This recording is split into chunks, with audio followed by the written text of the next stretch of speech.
Hey guys, how's it going? Back with a little bit more version 17 Factorio again today. What have we got here? Migrated content.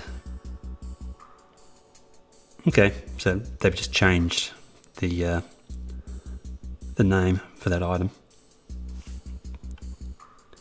Thank you very much. I'm going to have a quick look around the factory first just to see if there's anything that needs to be done really quickly. But I think the main thing I want to work on today is actually getting the power largely switched over to solar power, which is not something I've done in a little while, playing around with solar power, so it's a little bit different. Usually in the early game I try and go straight from coal-based power straight to nuclear.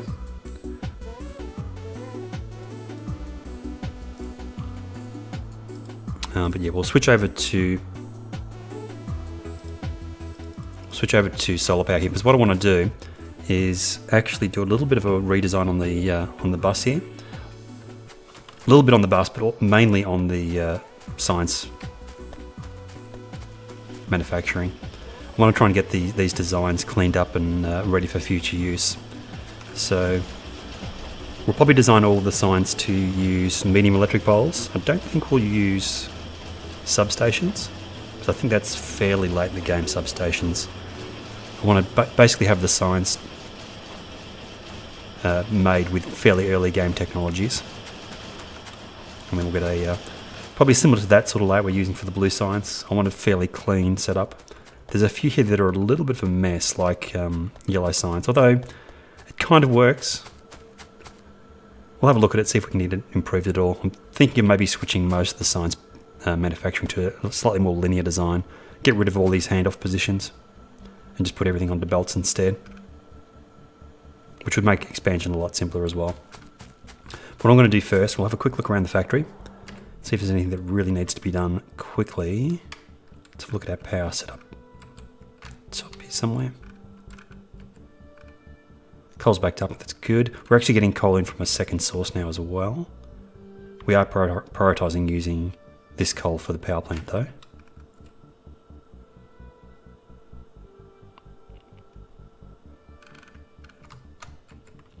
I've got a ghost for another set of iron smelting in there, but don't really have the iron coming in at the moment, although we could probably quickly just adjust that. What I'm going to do, I want to get the solar power set up so I can actually disconnect, well, at least reduce the amount of coal that I'm using. Because the problem I have quite often in the early game is that power issues can slow me down a little bit. Because what happens is, if the coal starts to run down a little bit lower, that can cause like total power outages. And because I'm sort of dependent on having power for the defences on the factory, these defensive walls, we cannot really do without power for any period of time. So, I mean, even as a backup, having some solar power would probably be advisable. That'll give us a little bit more iron coming through the factory. What I do want to do is have a quick look at what we're researching and try and get to logistics chests so we can actually get some logistics manufacturing up and running as well. I do kind of want to get to power armor so I can use personal robot ports. That's probably the other thing we'll try and do today. It might be a little bit way off, so we'll have to probably keep science ticking along. Let's have a quick look. What do we need for personal robot ports? Not that much. We can get the basic ones. I think even just a handful of personal robots would probably be enough to start doing some design work.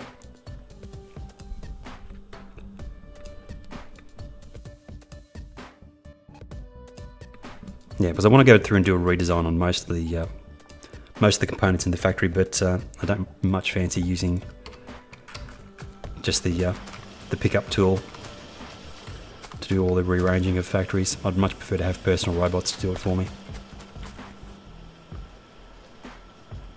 So yeah, let's have a look. What is the absolute shortest number of researchers we need? Well, obviously we need power armor, so that needs to be done. Logistics system, it kind of makes sense to have that researched. Rocket control unit, we can actually get rid of that. Let's actually try and work towards personal robot ports instead. So, personal. Start that. What else do we need? Bare minimums power armor Mark 1. I think we could probably do with that. Although, it's kind of useless without having a fusion reactor and everything basically. So we probably need to actually work towards the power armor Mark 2 straight away to make it useful. So it might not get done today. Yeah. We'll try and keep research ticking along though. So we'll have a quick look at that. Here, missing purple science. And then we'll start manufacturing accumulators. I've got some solar panels installed, but we'll actually get accumulators set up as well. And try and cover our power usage with solar completely. Purple science, where's that coming from?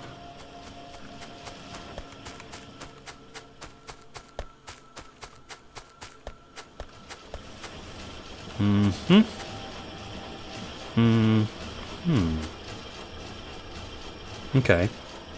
They're all the assembly machines making purple science are ticking over. I guess we just expand.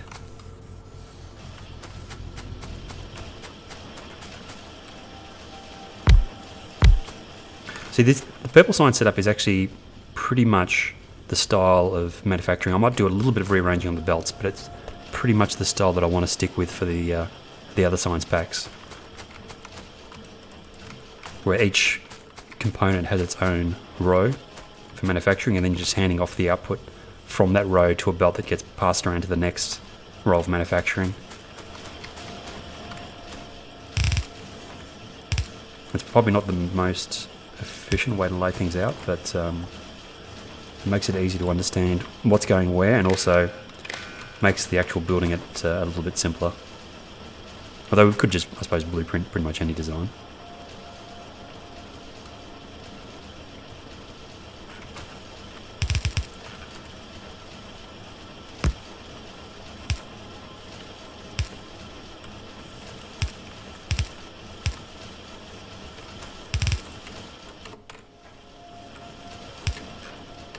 Keep on pressing escape. And again.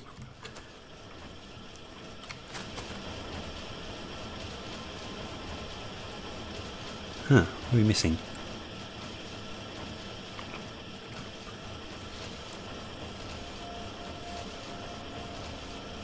Yeah, I can see there, straight to where... I mean, I could probably do the blueprinting... If I do blueprint the science designs, use the stack inserters, even though that's a slightly later game technology. I suppose I could probably figure out at what point I would get access to the stack inserters and then include them with the blueprints for the science packs that occur after that point.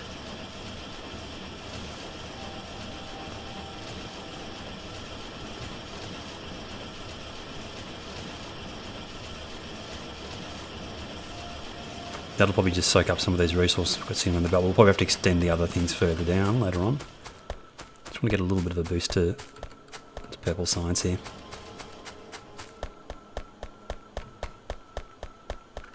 I think while we're waiting for that, I think actually we'll probably need to expand the components required for purple science as well. Purple science is way behind. I think it's because purple science is only producing 1 pack per, and the other ones are producing 2 packs, I think. Have a look at blue science. 2. I think purple is just 1. 3. Yeah, it's the exact opposite. Is it like way longer? No. Okay. Are we having power issues? We're getting pretty close to having power issues, so let's just leave purple science for a little while and have a look at setting up some sort of accumulator manufacturing here. I've got solar panels getting made somewhere, I believe. I might have pulled that out though. Yeah, it looks like I got rid of solar panel production, so I'd actually need to reinstall that. Let's get rid of these cliffs, we'll put it down here. Yeah, once I get personal construction robots up and running, then we'll actually go through and do pretty much a full redesign on the bus.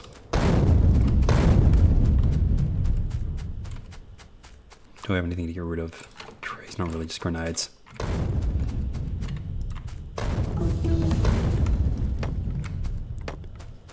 Logistics, they'll give us logistics chests. We can do roboports already, I think. Yeah, I'm pretty sure we can.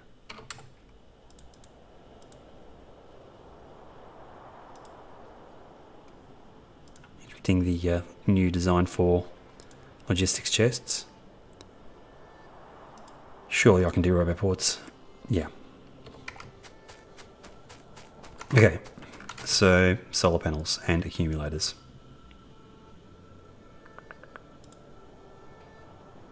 Simple, very simple. Just take a long time, so probably need several assemblers for that, and same for that.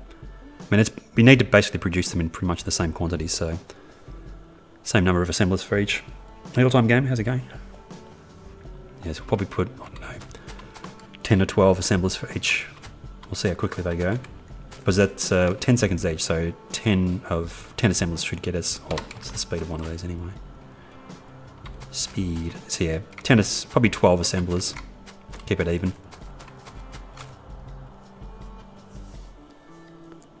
A few reasons.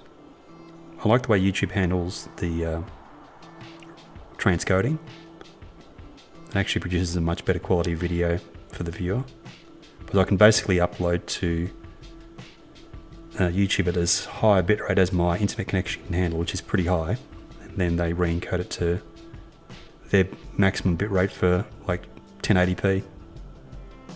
So I'm actually streaming at 1080 and 60 frames per second, and it should actually be really good quality, well, reasonable quality. Not as good as if I actually pre-recorded it and then uploaded it, but way better than what I was actually getting on Twitch. I also like the way that YouTube handles archiving videos, and also the way it handles VODs. It does that a little bit better than Twitch.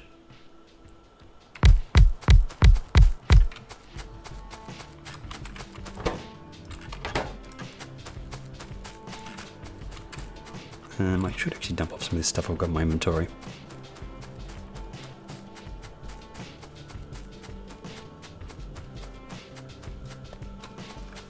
Yeah, I've also had issues with my internet connection where it's a little bit flaky in the last few months, and if I get like brief dropouts on Twitch, it basically completely stops the stream and starts a brand new stream with the new VOD, where YouTube actually gives you a little bit more leeway. So if the stream drops out for like a second on YouTube, it doesn't affect the stream. It just, the stream will pause for that second and then it'll pick up straight afterwards.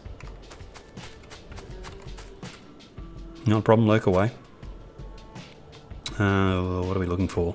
Assemblers, and I need to get rid of some of this stuff in my inventory as well. Try and dump some of this stuff out.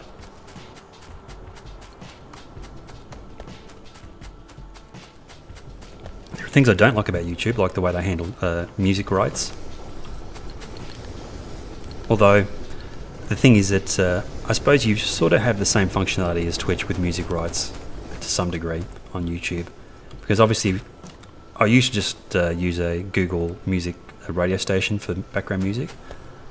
I could still do that on YouTube, and I have done occasionally.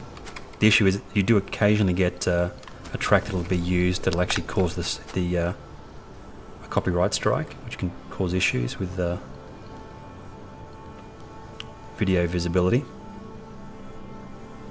Whereas Twitch sort of took the initiative on that and just would mute those copyrighted tracks from your VODs. You still have that option in YouTube, but you have to go in and do it manually. Let's dump off this iron and coal.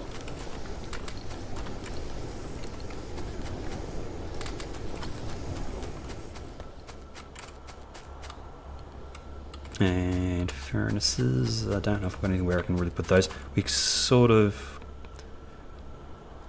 Maybe we'll make some storage chests and just stuff these things in storage chests until we can get the logistics system up and running. It's probably going to be the quickest way to handle the excess materials I've got here. So let's get rid of that. So all the slow stuff we can get rid of. We need more assemblers. Let's get rid of... Let's actually repair these.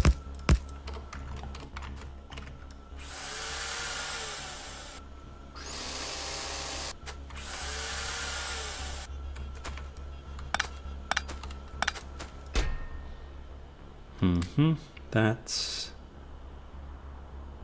What do we have rails for? Oh, that's probably from a science pack. Iron sticks, we might be able to dump those off. We can definitely dump the science packs off somewhere.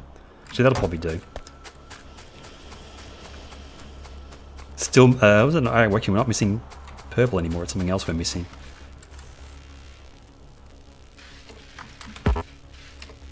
Missing yellow.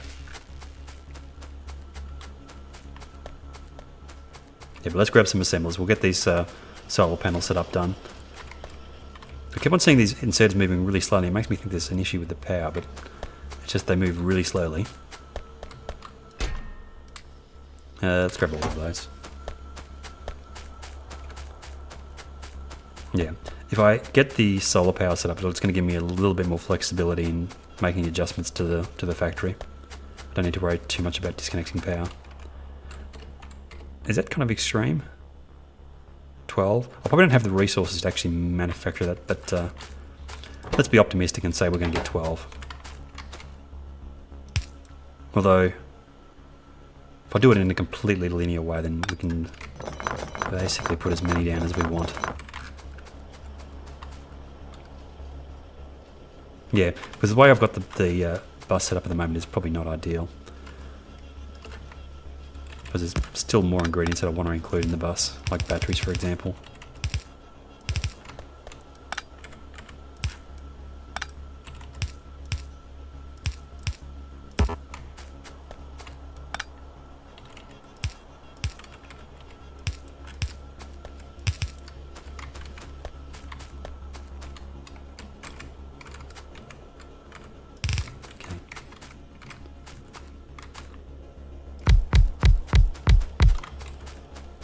Let's start with 6. If we do this in a completely linear way, so that there's all the ingredients in the top and then the upper on the bottom, should make it super easy to do.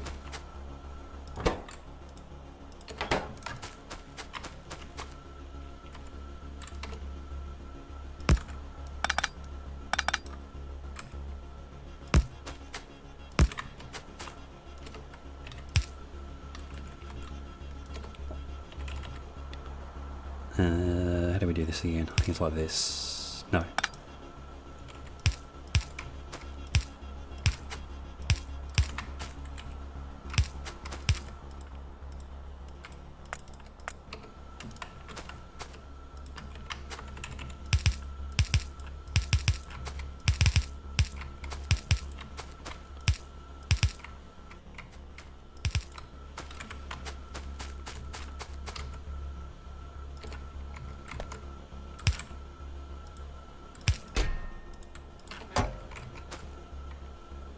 Okay, so it's mainly green circuits.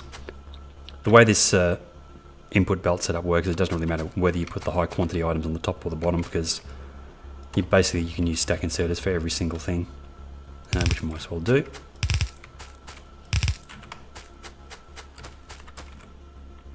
It's probably one of the only things that's missing from the vanilla game in terms of inserters is a long-handed stack inserter. Okay. So, what do we need? Green circuits, copper and steel.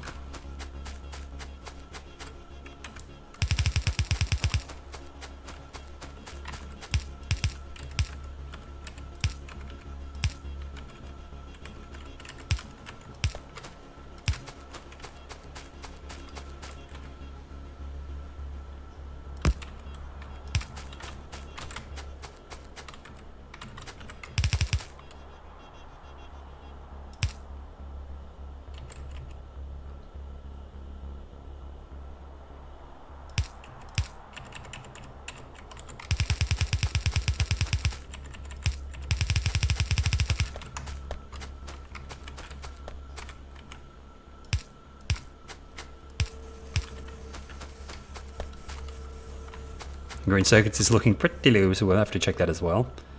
And no, I've done that wrong. I have done that wrong. I want some. I want copper and steel on the same belt, then green circuits on its own belt. Copper and steel.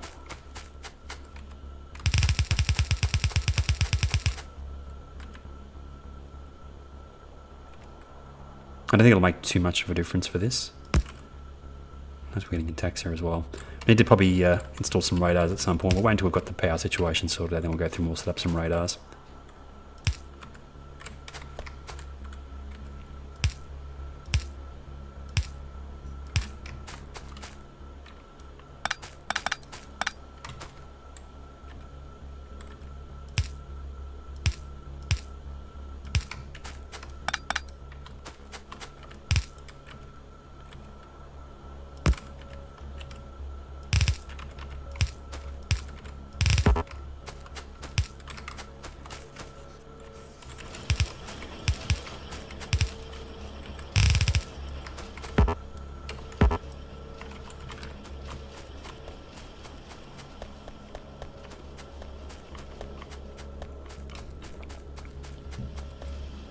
What do we have to belts?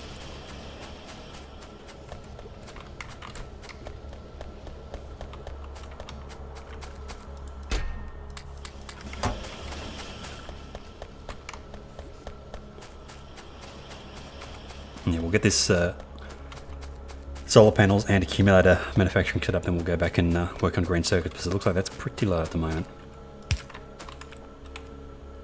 It's actually been a long time since I expanded green circuits, so we could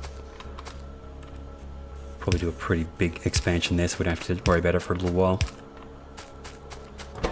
Yes, no, it's going to take a while for that to happen. Let's get the accumulator set up as well. We've got the batteries coming in. It's just iron. It's a very simple recipe for that. And let's do it as a separate thing down here. It's only 2 ingredients. Both relatively low quantity, so just a single belt coming in for that will be fine.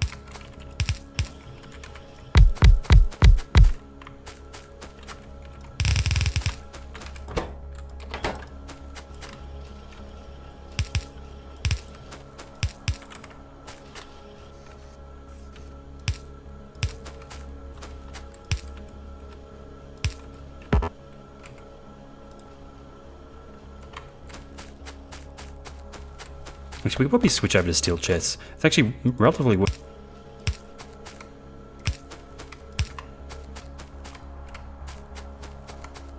Ew. What have I messed up there? 4, 4... Oh, this is too close. It should be one further over. Not that it matters, so I will be going through and actually redesigning most of this. I'm not going to do a huge amount of cleanup on the bus, just enough to make the design usable for future playthroughs.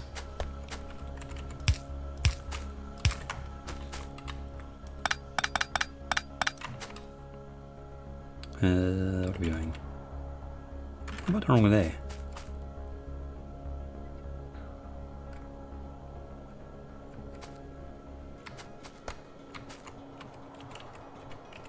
Might need to be further over still.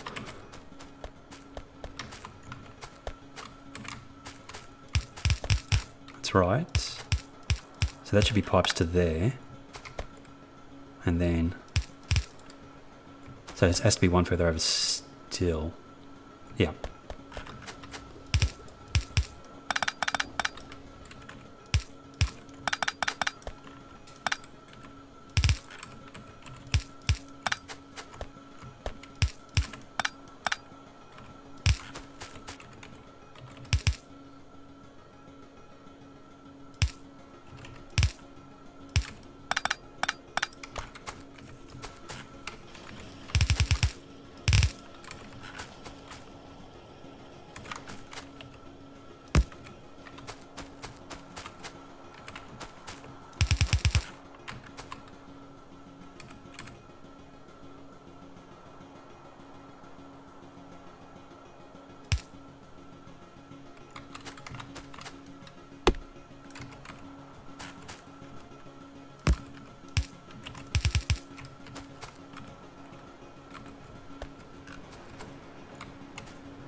Okay.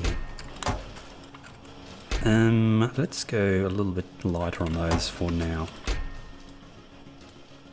4 stacks of each. Actually, to be honest, 4 stacks of each of those is probably going to be enough to meet all of our power needs at this point in the game. I don't think we need a huge amount of cell panels and stuff at this point. We're only using 20 something, I think. Oh, up to 30 now, but yeah, it's still not that much. Green circuits is probably the next thing we need to look at, which is probably just a resource issue, I would guess. Where are we? No, it's not. It's just a lack of assemblers issue. We'll extend what we've got for now. Our other option is to get... actually, we can use the copy-paste for this. Our other option is to get tier 3 assemblers up and running as well, which I don't think I'll bother with just yet. Bloop.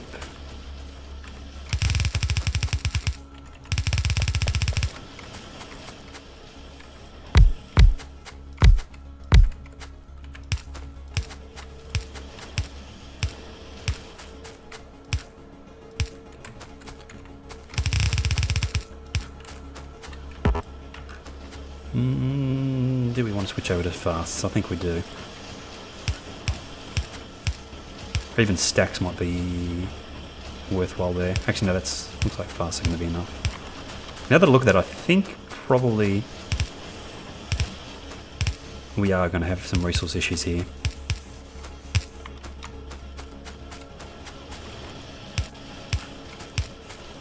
And also, we're definitely going to have some power issues, so this will be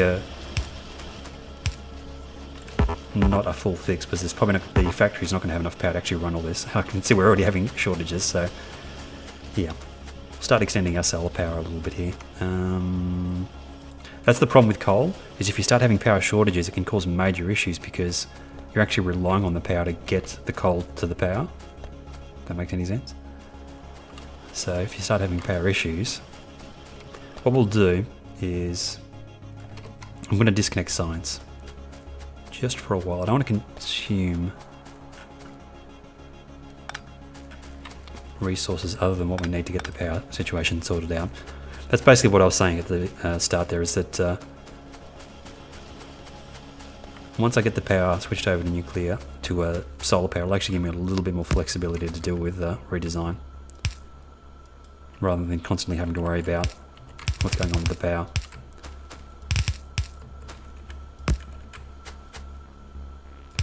Oh, this whole thing needs to be upgraded, really, doesn't it? Yeah. Let's try and extend the power a little bit. We'll find a fairly open space inside the defensive wall. Start putting down some solar panels and accumulators. We should have plenty of accumulators made, because that's using something that we've got lots of. Batteries, and yeah, that's not going to be a problem. That's going to be a little bit slower. But as we stop using green circuits for science, we should have more available for doing the solar panels.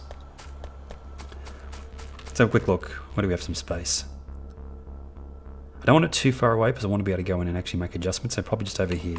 We'll grab some cliff explosives and some grenades, and we'll clear out an area over on the left there. Do we have a stockpile of grenades somewhere? Not going to run out of cliff explosives anytime soon. We can just take the grenades from here, I suppose.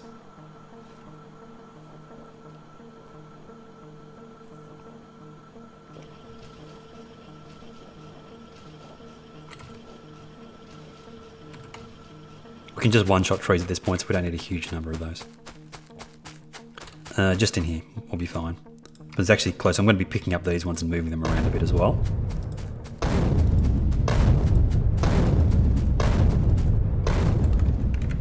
Let's put these. We can probably get rid of the slow inserters at this point. I don't think we need them anymore.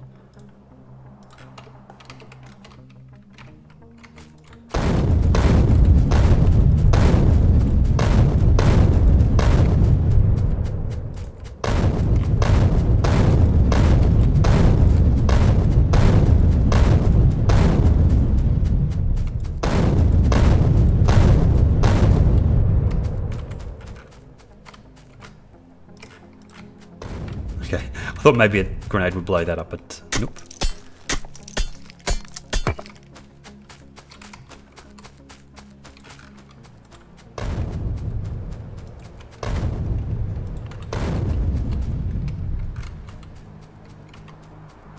Right in here we shall start putting them down. This is the very basic design that I usually use for early game solar panels, which is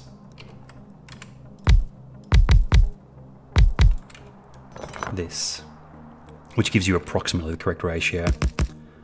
Hopefully they haven't changed that too much in this version. They've softened that noise a little bit, but it's still kind of annoying, the accumulator charging noise. And we'll run this just directly over to the bus.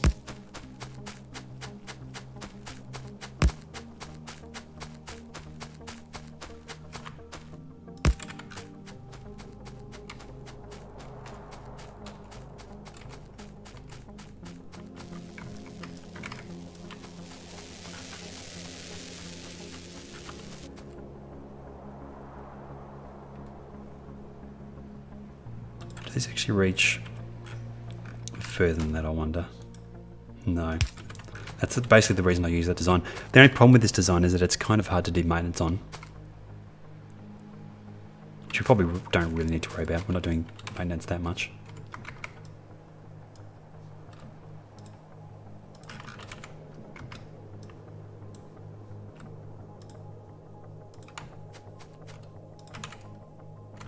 Looks reasonable. I think we can get that much done.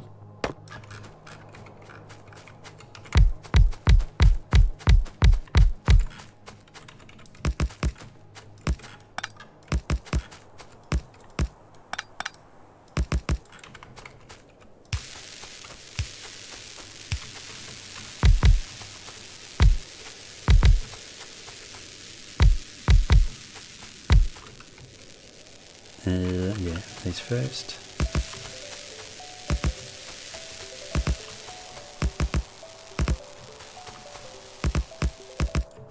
I should probably install the accumulators first because there's still that block of solar panels that I put in before that are going to be producing power. And also, although the problem with putting in too many accumulators is that it'll actually soak up power from the coal power plants as well. Need to be a little bit careful doing that.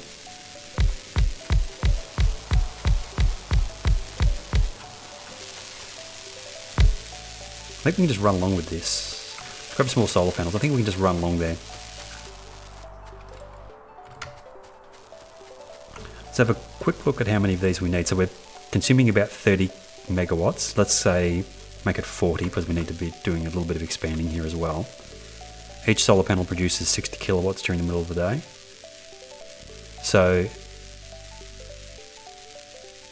we have to actually get power for the night as well. So probably maybe enough solar panels to produce 80 megawatts perhaps. That's a lot of solar panels. I think we'll just keep on putting solar panels down until we don't need to anymore.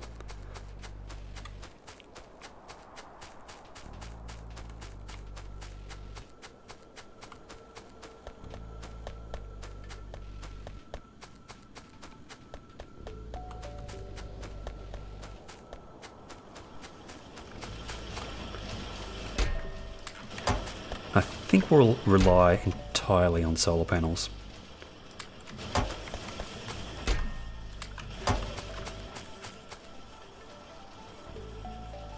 Until we can get to nuclear power, which is going to be a little way off, I think, because there's no patches of uranium. We'll have to do a little bit of exploring to see if we can find some uranium. Is it still green circuits that are holding up? It is. There might still be some processes that are using up green circuits elsewhere.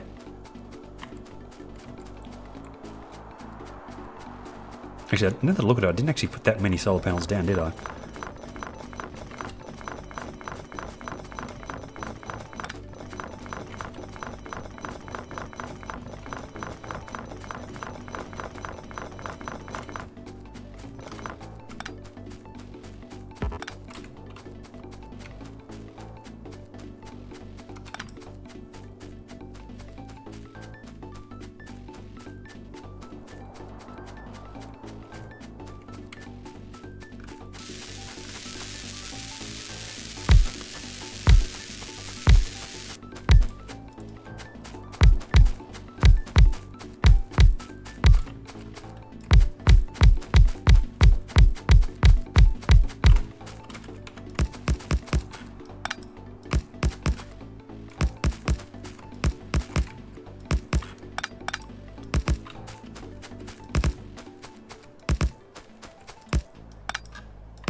I thought we could just run along with those, but we cannot.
7 megawatts.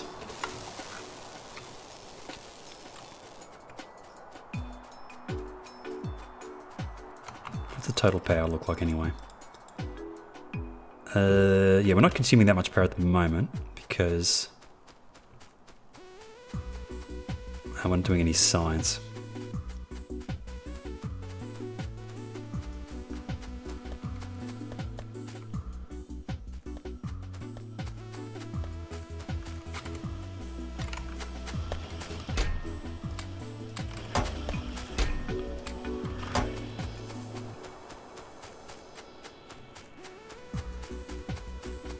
It would be nice actually in Factorio if there were, in the vanilla game, slightly more power options. So what is there at the moment? You've got coal power, which is essentially just steam power, so wood, coal, solid fuel, anything you can burn, you can use in the steam power, I suppose you should call it. Then you go to solar power, and then it's nuclear power, so there's only really 3 power options.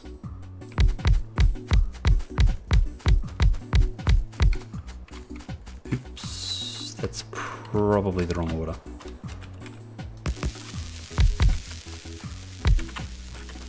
Can we reach into the middle?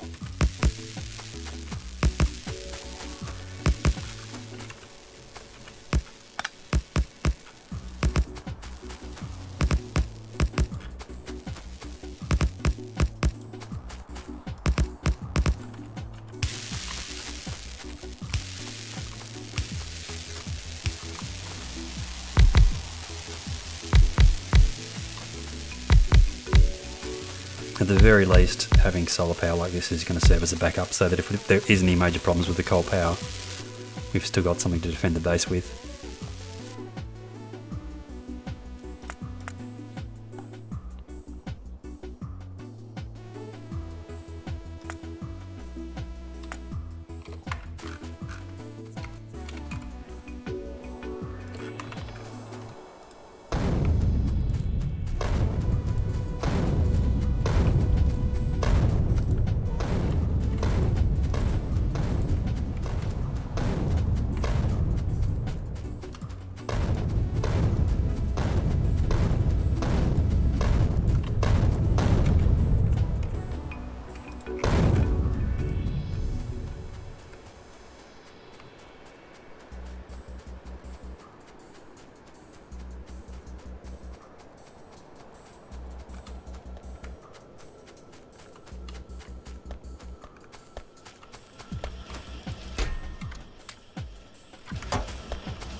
Probably enough accumulators.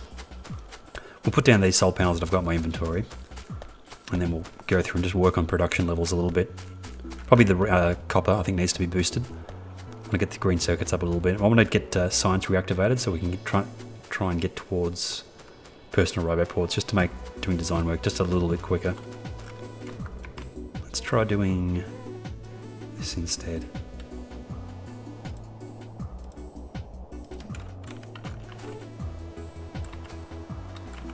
Yeah, because if I had personal roboports, this would be much quicker to do.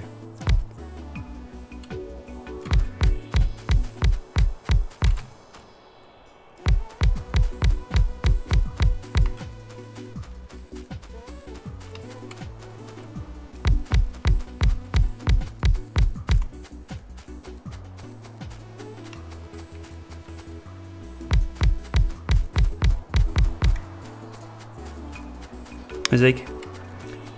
I guess in the early game it'd probably make more sense to come up with a design for solar panels where it's much quicker to lay them down and you still get the approximate correct ratios. It's pretty close to... How many are in this design? We've got 6 to 5, so you probably just put 1 to 1 down, I suppose. Just put them down in strips.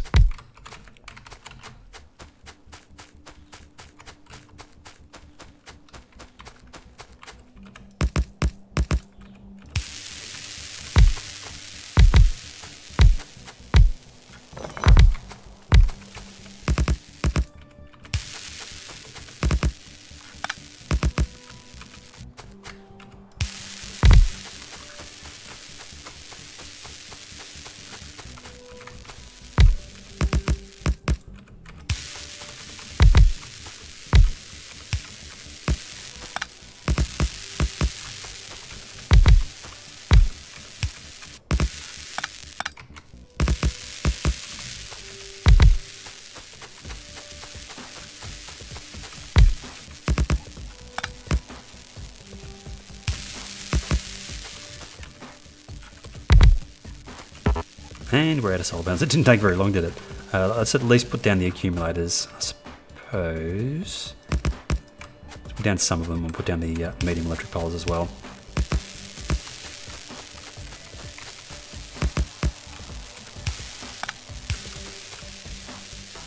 We've got substations.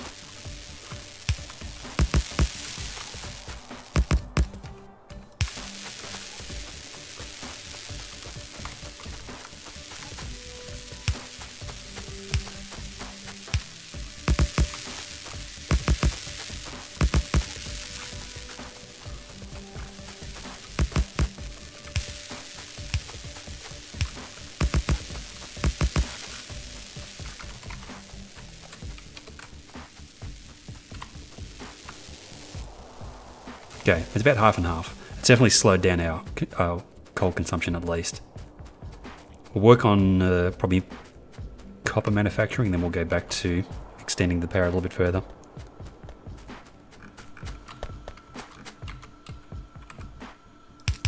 Well, that design that I use there doesn't use substations, which is probably the only reason why I'm not using substations, because the design uses mediums. If I was using one that used substations, then I'd probably use substations.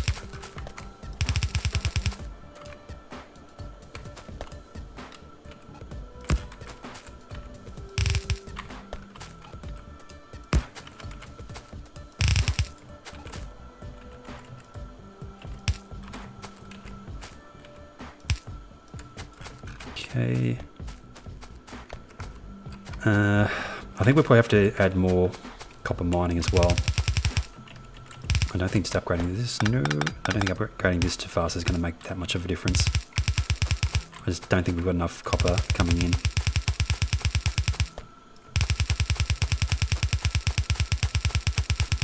Shall see.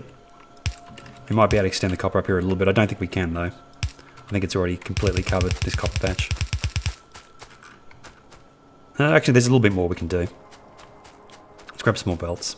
I know that for a fact there's a couple of copper patches down the bottom of the map as well we can get connected up. We can also extend the smelting a bit there with the steel furnaces.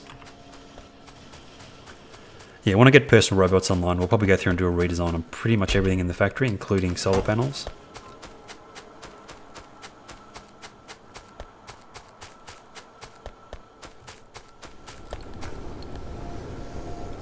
Did I get belts? Should actually drop off those slow belts.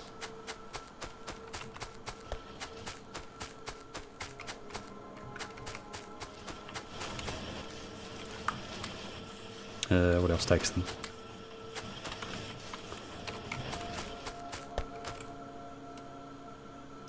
And that. And we'll grab some of these while we're here. Grab some splitters as well.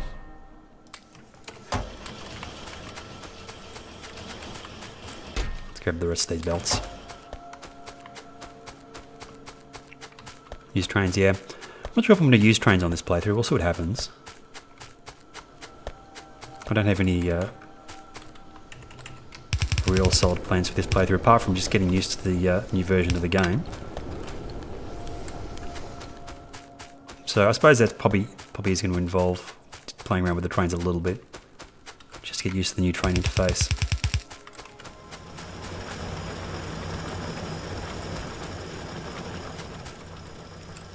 I need to get some more electric mining drills here.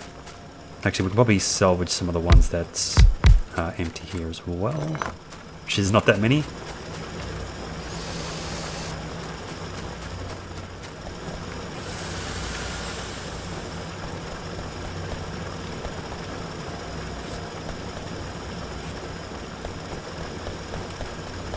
Yeah, so I think even adding extra electric mining drills here is not really going to get us all of this copper. And that one's dead.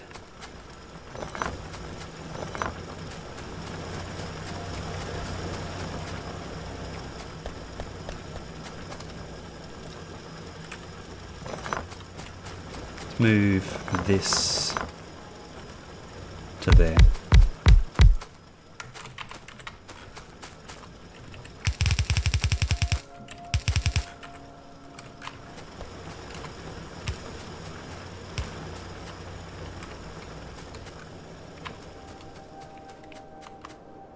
Yeah, I think we're... Although the copper is backed up here, so we're going to be able to get some extra copper through.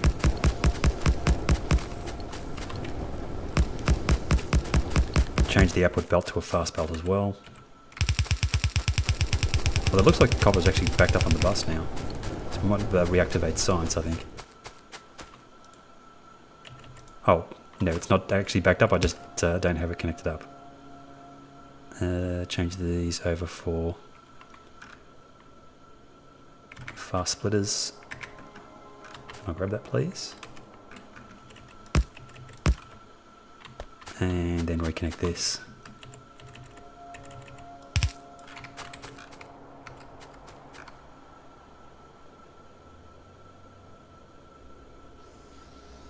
Yeah, we've got these copper patches down here we can get connected up. Which ones? I'm going to take a long belt. We'll basically go up to this. I've got a section of belts coming in from other resources around the map. It's a long way to go to get back to the start of the bus, but it keeps everything looking fairly clean. So we'll probably get rid of these cliffs, cover this with electric mine drills, and bring the belt up around the outside here. Try and bypass this little patch of water and come in across the top.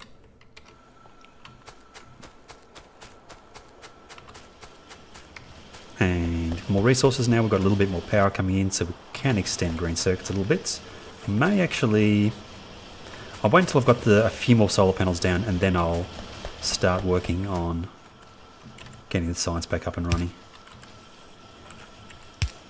Just want to make sure that power isn't an issue before we do that.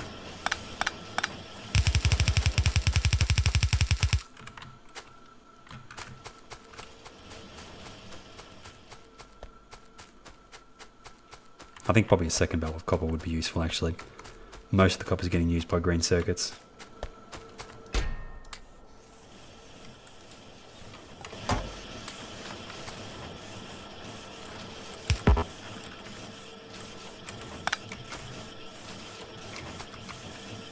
What else takes the basic ones? Nothing, just those, okay. And what else do we need? Stack inserters. Maybe some filter inserters as well. Am I making stack filters? Yeah. Actually, I've got... Oh, that'll be fine. I don't really use stack filter inserters that much. Converted 16. We could probably do that, I suppose. Load up my 16 megabase in 17 and see how it runs. I think once you get to express belts, the belt capacity is about the same, so I don't know if that would make too much of a difference. But I know in the early game the belt capacities are all different, so that would cause some issues.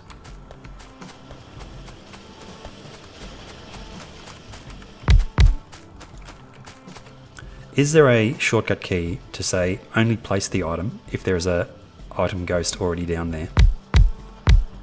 That's what I want. I want a thing where you just press a button, and what it does, it automatically, if that item is in your inventory and it's an item ghost under the cursor, it places that item down. So you can just like run along and hold a button and go plop, plop, plop, plop, and place all the items down.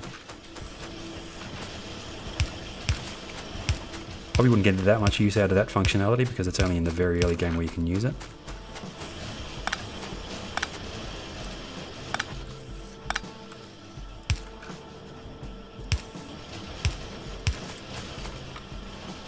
Should we probably clean up some of these electric poles while we're here, I think. Yeah, logistics, anything logistics obviously you don't need to worry about upgrading because that's all just connected wirelessly.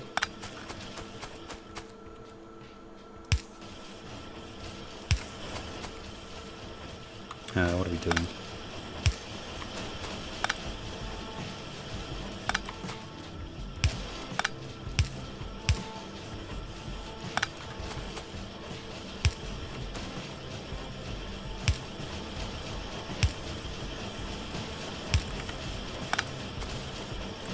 Yep.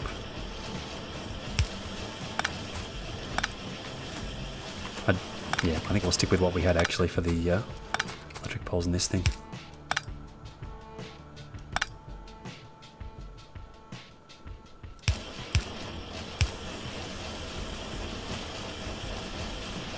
We'll probably get rid of one of these. Yeah.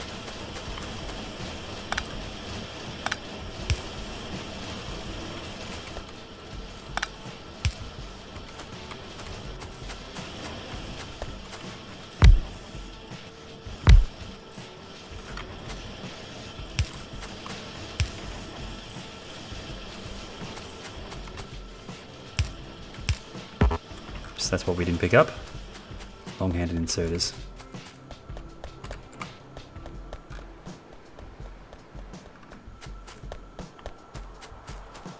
Which I'm not making. Interesting. I guess I tend not to use long-handed inserters, which is probably why I'm not making them. I think even later on my green circuit designs tends to stop using long-handed inserters as well. Primarily because you don't have the stack option for long-handed inserters.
Okay, definitely got more green circuits now.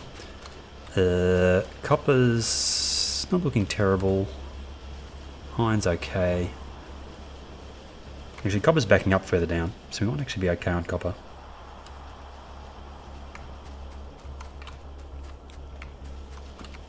I think we'll stockpile a few more fast belts because we need to actually get the copper down the bottom of the map here connected up.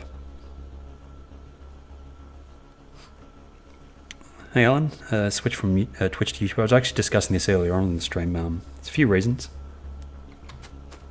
but I think probably the biggest reason is because I like the way that YouTube handles encoding. I think it does a much better job of encoding. Basically, you get encoding all the time with YouTube as well, whereas on Twitch, it's basically based on, if you're not an actual partner, then it's sort of hit and miss whether you get encoding options or not.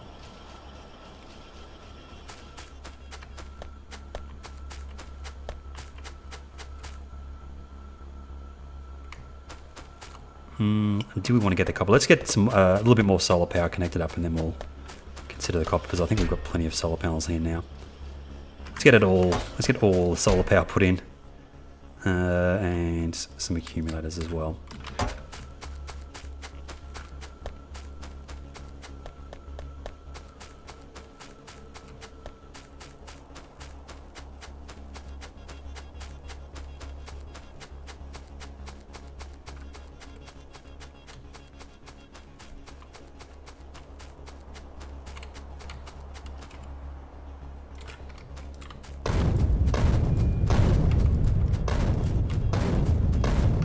I was going to pull out the coal power completely, but I think to make switching over to solar power a little bit simpler, I might actually leave coal in for now.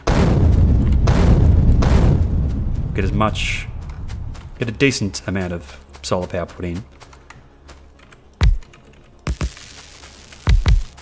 and then we'll work on getting personal robot boards up and running, just to make doing design work a little bit quicker.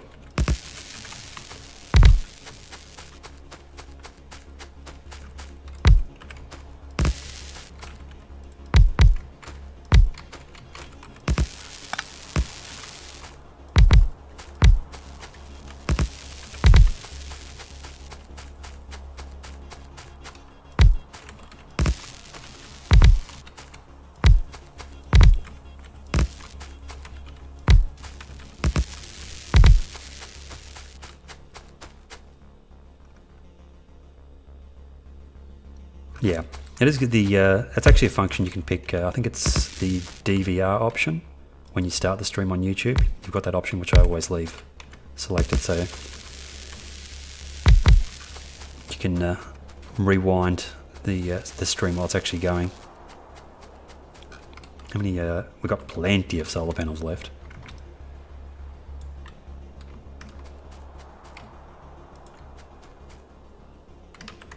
The other thing about YouTube is that YouTube is continuing to make pretty significant improvements to their game streaming services, where sometimes it seems like Twitch is at a bit of a standstill.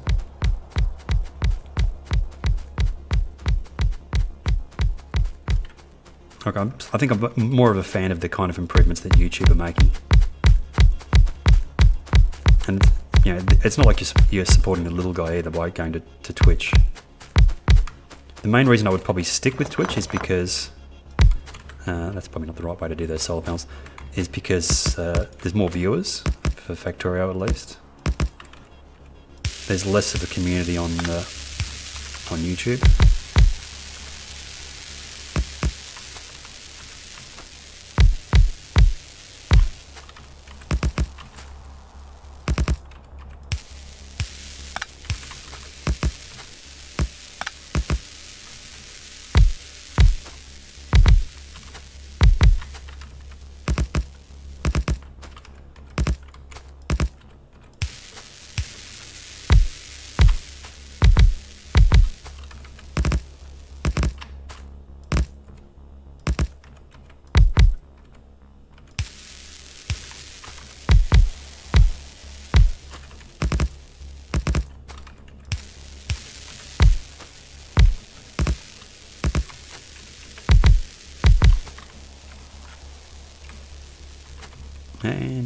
And I thought we might have been out of medium electric poles.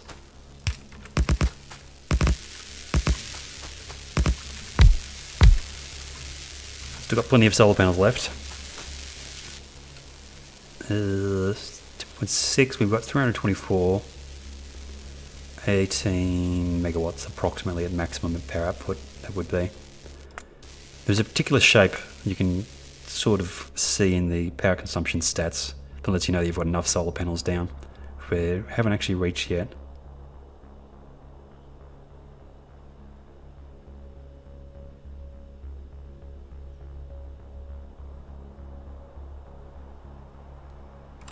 So we'll keep going. Actually, that's probably going to be enough. I mean, 18 is about half of our power consumption, so I could probably turn science back on and actually try and get to personal robot ports here instead.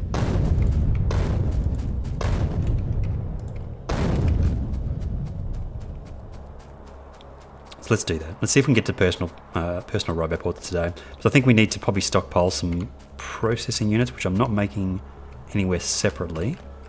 So we'll try and scavenge them from this process here. I might actually do that first. Let's have a quick look how many we need for personal robot ports. We need power armor Mark II. That needs 40. Actually, maybe can we go straight to power armor Mark II? It doesn't need that many. It's only 60. But I think that it's the fusion reactors that need a lot. 200, yeah, so we need to start stockpiling these. Maybe actually set up some dedicated processing unit production.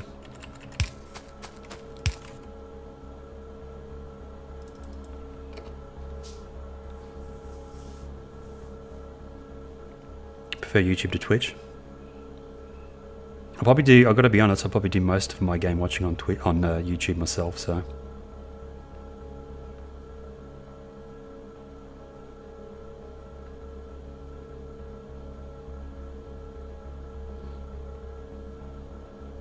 $265, okay.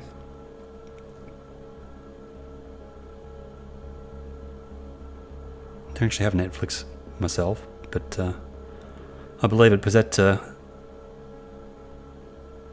encoding options haven't really changed probably in the past few years, have they? I'm actually using GPU-based encoding for my stream as well. Actually, it's kind of tricky for me to do that on Twitch and actually produce a decent quality stream. Whereas on YouTube, what I can do is I can use GPU encoding on a really, really high bit rate. So it actually does produce a decent quality stream. And then YouTube will actually re-encode that really high bit rate video into a lower bit rate for actually for viewers. Does that 1060 have? I should probably check that. Not that it matters, because obviously I can't actually use it. But I've got a GTX 1060. I often think they should actually make a video codec specifically for video games that utilizes, I don't know, that tries to optimize based on certain things that video games tend to do. So I think video codecs tend to be optimized more for just general video, like actual IRL video, rather than video games. That is going stupid slow, because we don't have any sulfuric acid. Okay. Because... why? No sulfur. No petroleum. Did I disconnect that at some point? Actually, no, we're probably backed up on light or heavy. Would be my guess.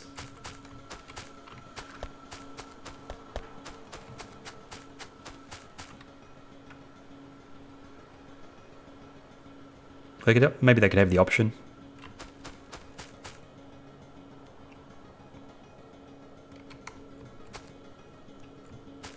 They probably don't want to actually, I suppose, have too much encoding work to do, so they probably try and stick to the one codec. What are we looking at here? Petroleum gas. Light oil is not backed up, it must be heavy oil. Yep. Yep. Okay, so heavy cracking.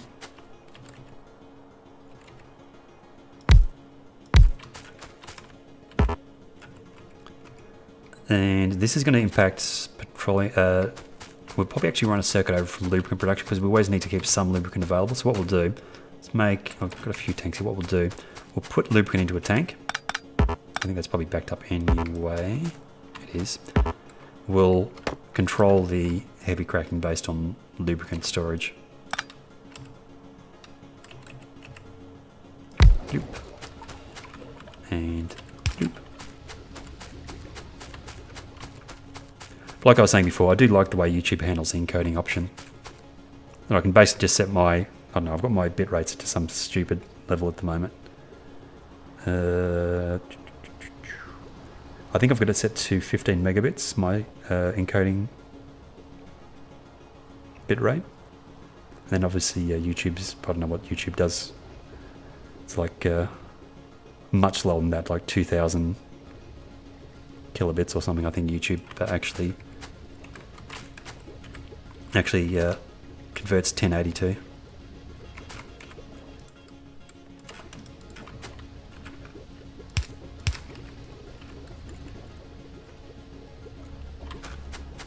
Let's run this down here.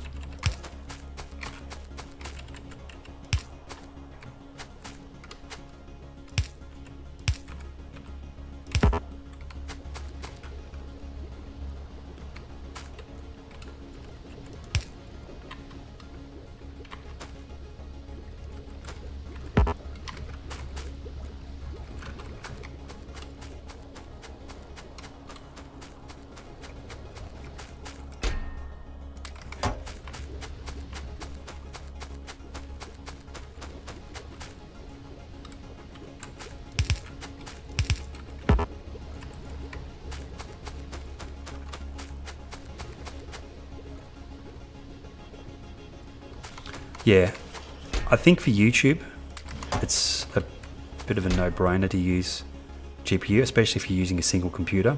Maybe if you've got a two-computer setup, you could have CPU encoding, but obviously GPU encoding's a little bit easier on your computer, and you don't have issues. I think the quality of GPU encoding is not as good as CPU encoding from what I've seen, but because I can just upload to YouTube at a very high bit rate, any quality issues are really not an issue anymore.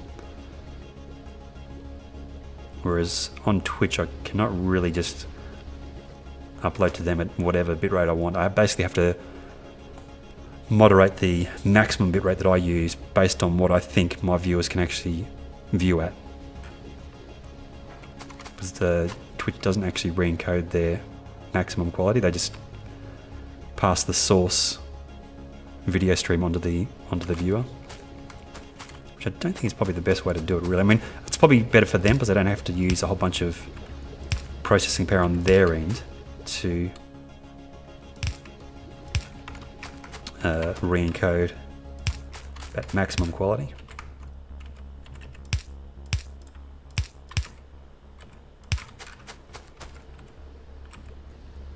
Bloop, and what are we missing?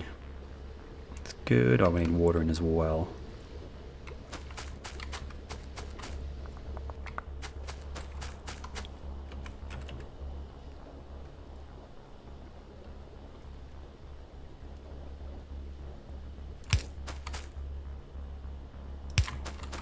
I think if you're partnered on Twitch, it probably doesn't make as much of a difference, but when you're not partnered, I think the encoding options on YouTube are much better. Oops, it's too far down.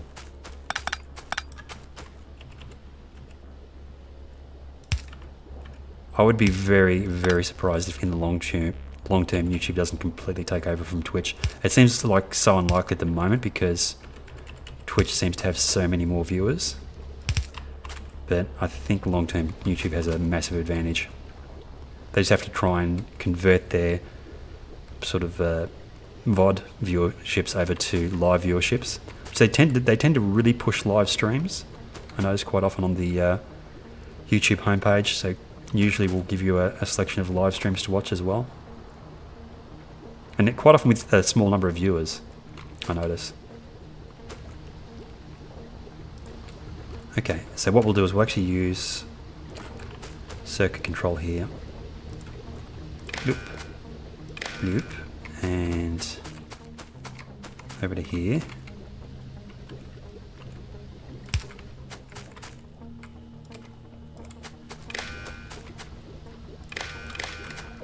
Okay, and then we can control, actually we need to put a pump in. We'll control water flow into this.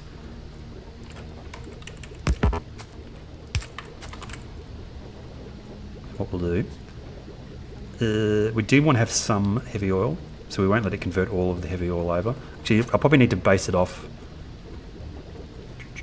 heavy oil and not so much the lubricant. Yeah. So we need to actually save up the heavy oil. So probably this over here would be better. What we'll do is we'll convert what we've got, and I want to actually reduce this down to a single tank, which we can actually do straight away for the light oil.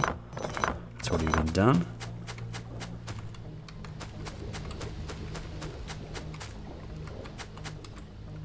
Yeah, well, that you have to remember is YouTube and Google. That's a pretty significant size advantage.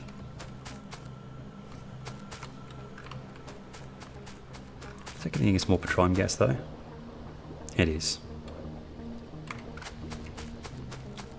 Which should get us more sulfuric acid, which should get us processing units, but I think we probably do need to get devoted thing for just processing units at some point. Because yeah, that's, although that'll probably be enough to get us to power armor. Because we only need, although it is 200 we need. I might actually set up a separate thing for process unit production somewhere. It's pretty basic to do, although we do need sulfuric acid as well, so it's sort of dependent on that.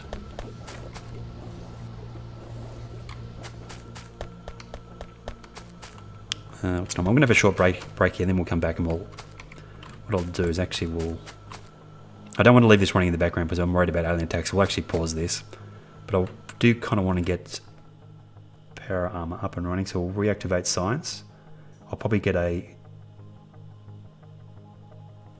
little thing of processing unit production up and running as well, unless this is going to produce enough that we need. We probably get away with having a single fusion reactor to start off with. I think this will actually produce the process units that we need, and I'm going to be brave here. I'm actually going to let this run in the background.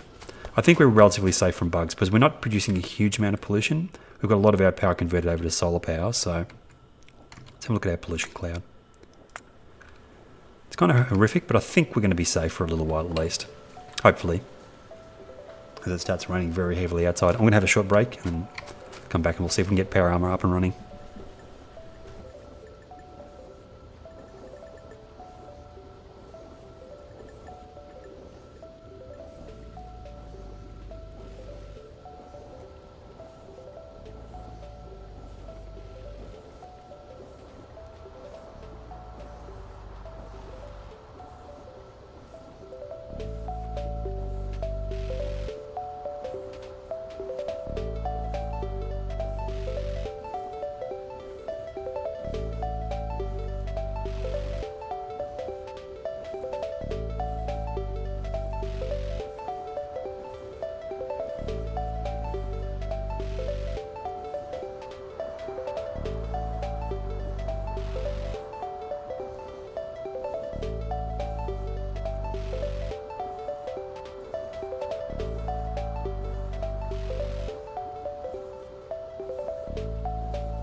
And we are back.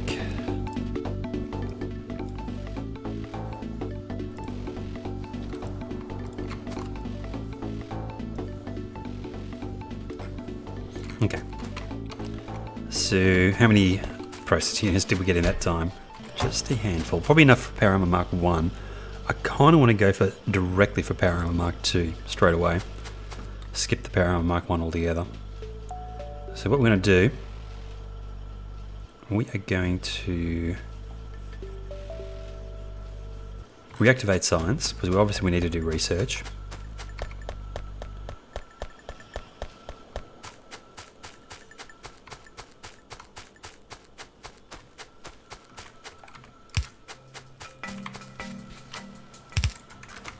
We'll try and work on science production a bit, I suppose.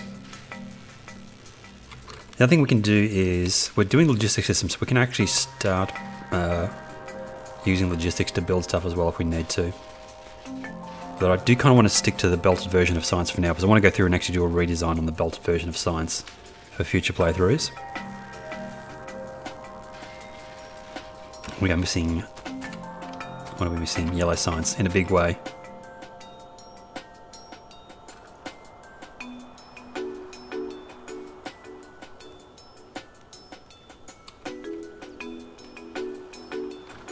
Yellow science, please. No.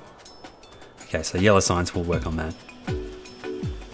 So research-wise, we need to do Power Armor. We need to do portable fusion reactor as well. I don't know if that's a separate thing. It is. We need to actually have Power Armor research first. We can't add this, can we? Oh, we can. We need to have personal roboports is there, so that's already done. Exoskeletons, perhaps. If there's anything that's a higher priority than that.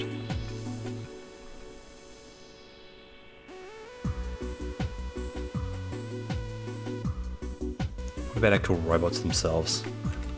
That's something we've already got access to, I think.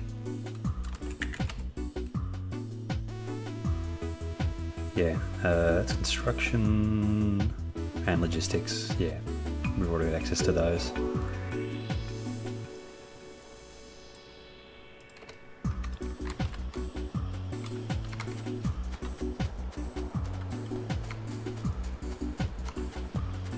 Yellow science is actually one of the sciences that I want to do a redesign on, to be honest. I tried to go for a direct insertion setup here where as much as possible I'm inserting directly from one assembly to the next. I think I might switch over to a fully belted version of this. And this is going to kill yellow science. We'll get rid of that now.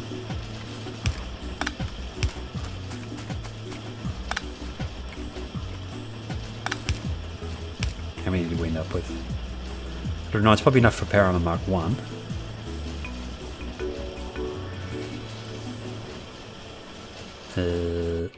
Which we haven't finished researching yet. We're spending a lot of time on that logistics system research because it's pretty expensive. Do we just need more of these?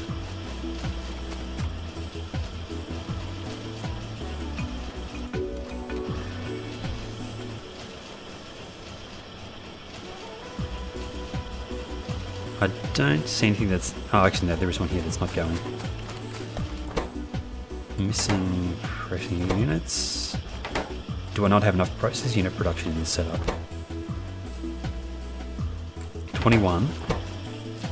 Should be enough. Oh, it takes 2 processing units. No, I've got too little processing unit production here. That's actually another good reason to get this one switched over to a belted version, to be honest. Because I've got the wrong number of assemblers for that. I miscalculated. Actually, no. Oh, no, yeah, because it's actually 2. It's trying to feed 2. If it was just trying to feed 1, it would be enough. So, yeah, I think we might actually do a redesign on that straight away.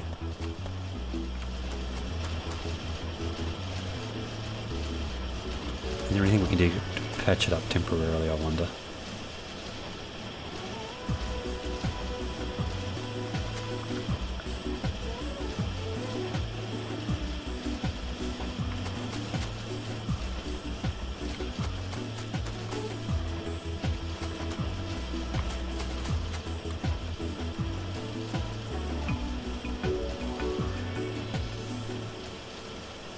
I don't think so.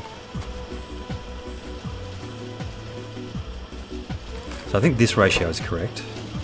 20 seconds. Nope, got that wrong as well.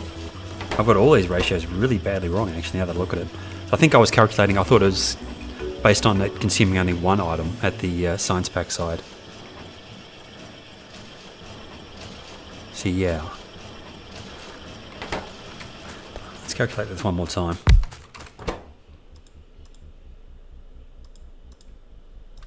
Yellow science pack. Processing units. Takes 10. That's a 1-to-1 for that. Okay. What else do we need?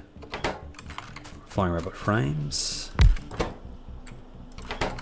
And low density structures.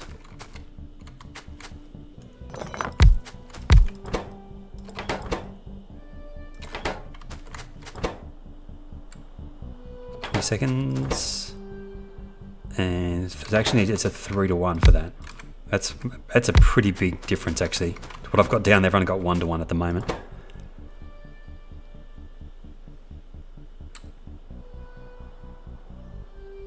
I think I might have been thrown by the 3 utility science packs that have made each cycle, perhaps. So 3 of those. Okay. 1 flying robot frame, so that's probably the same. The flying robot frame side of things is going to be pretty similar. The only thing that makes this slightly tricky to do is gears and pipes, so they will probably do it the same way that we did it on, I think, actually we can still do it the same way. Yeah, so we'll pull this out and we'll actually change this over to completely linear design. It does mean that this part of the design is actually going to be a lot longer though.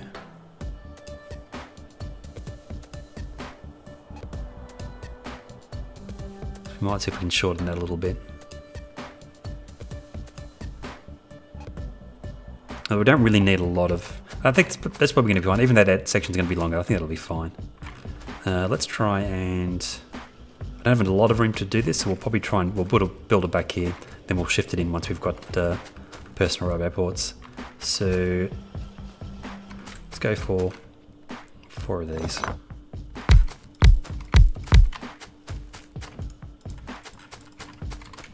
Which means we need 4 of these. And also sulfuric acid in. That's one thing I suppose. I think we could probably...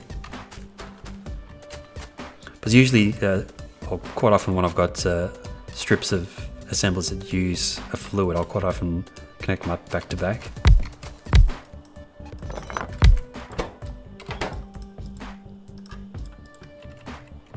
Like this.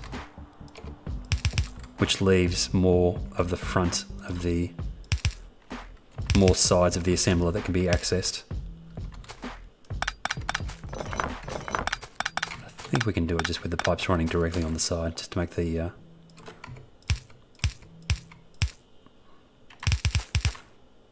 Because there's really no... If you do it this way, there's really no room to be saved. Like, you can't use undergrounds or anything to make it take up less tiles. You basically are using a full side. So what that would mean is you'd have to use long-handed inserters, I suppose. One of the downsides of doing it that way.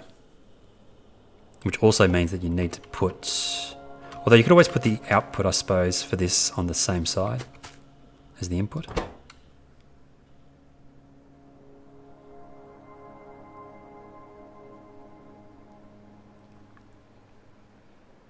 It's using way more red circuits because I think I've got them both on the same belt at the moment. I think it'd probably be better off actually having red and greens on separate belts. But it does only get you slightly more production doing it that way. Okay, what I'm going to do, I'm going to quickly look up the belt capacities. I think it's 10, 20 and 40 the belt capacities per second now. Pretty sure.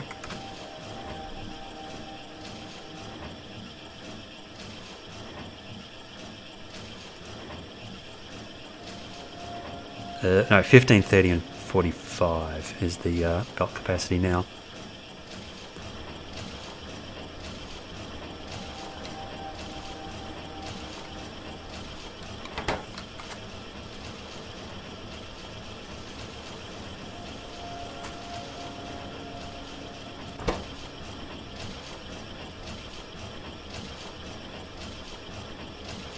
So half is 15.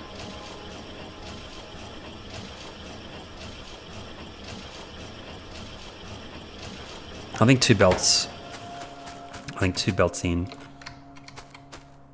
So we'll have to move some of this further out still. I'm not 100% sure how I'm going to handle the outputs for those, but let's work from this side. Let's actually move a little bit up here. We've got a bit of room here, I think. What's above us? Just turrets, and then blue science is pretty compact here. I think we've got plenty of room to do this up here.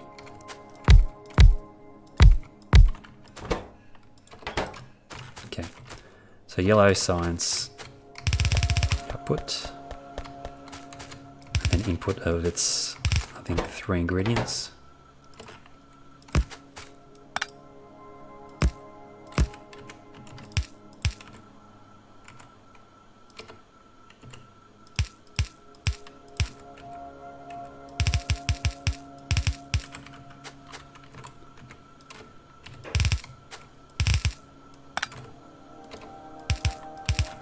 Okay.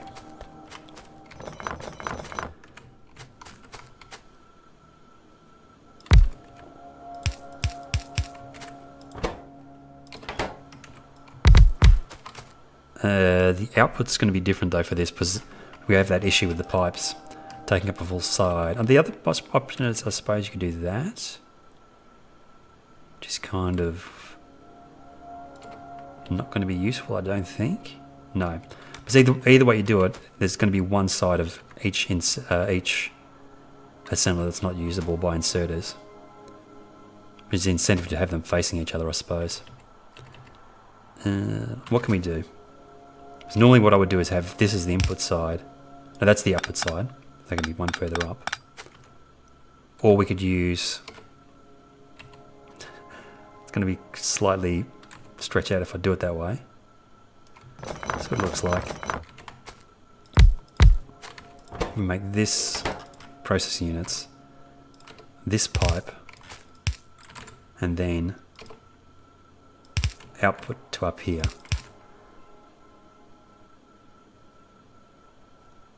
Yeah, I think we'll do it that way, just for neatness purposes. And then maybe at some point in the future we'll update it. That's going out. It needs to actually be joined up to the inputs for this at some point. More about that later on. We may actually shift that. Is there a really clean way to actually join these belts up, I wonder?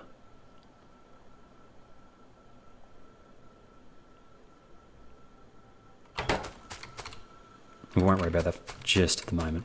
So it's going to be, again, this.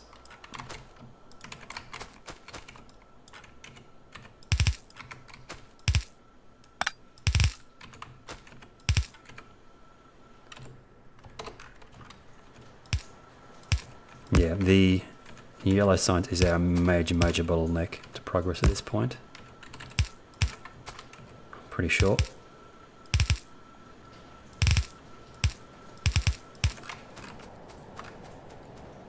I'm only very rarely seeing yellow signs go past.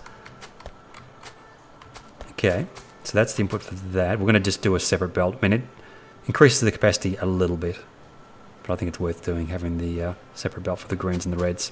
Output process units there. Gets joined up for the inputs to the yellow signs. Next up is, I guess we'll do low density structures, which is again going to be 3 times the length of the other components. Actually, no, this needs to be longer as well. This needs to be twice as long as that.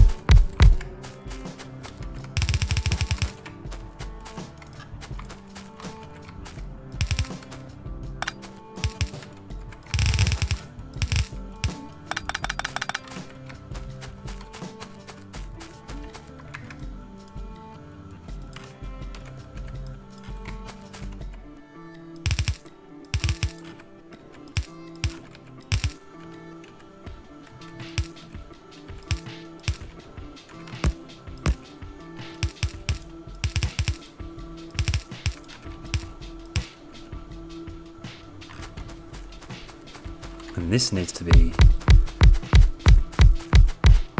4 longer again. Okay, let's check what did we need for that. 23 inputs, so yeah, obviously plastic and steel on one belt, then copper on another belt. The outputs can be close though, so that's fine where it is. But this is pretty much the style of the redesign I'm probably going to be doing on the rest of the science packs as well.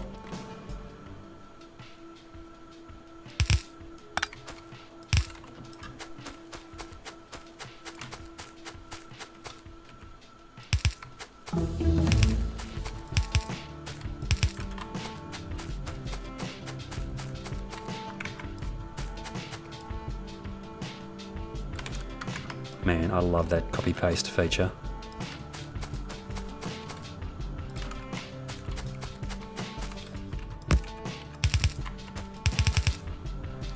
I think we can place inserters, splitters over belts, can't we? Automatically, still. I think they removed the ability of belts to replace certain items. Yeah, you used to be able to replace inserters, splitters with belts just by clicking on top. Oops.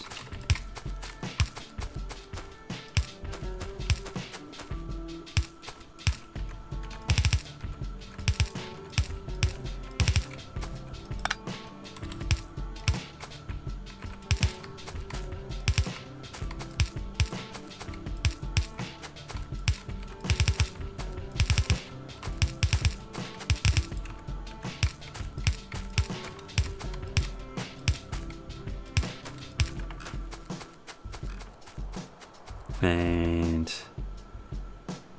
last up is flying robot frames, which is a 1-to-1, which actually is, there's more actually after this point as well, because there's still like pipes and gears and stuff for the engines.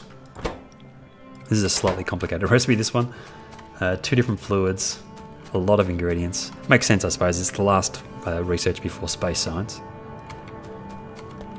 Makes sense that it's slightly complicated. It's actually called, I think, utility science now. Yeah. Okay, again, how many ingredients? 4. We can always do up to 4 ingredients on a single side, which means we can have the output right there.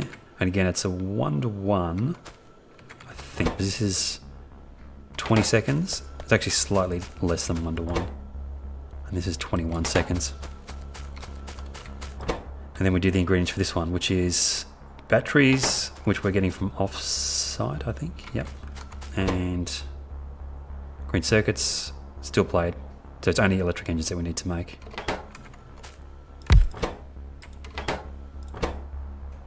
We can actually, again, we're going to go halves. So this is a 4. Let's grab some more assemblers. We'll just do 2 assemblers for the electric engines.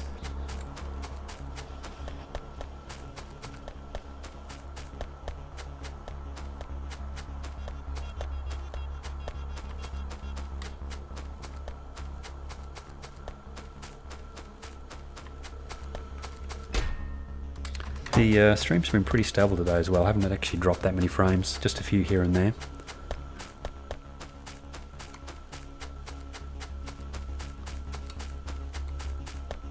Maybe I should grab some inserters on the way past. How many do I have left? Not very many.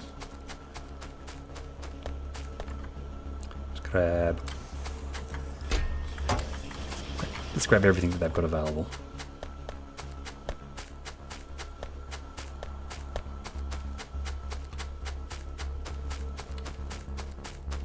So yeah, we're going to put 4, it's a 1-to-1 ratio for flying robot frames to yellow science packs, and then it's 4 ingredients for those. Actually, we can copy the one up there. 4 ingredients, yep.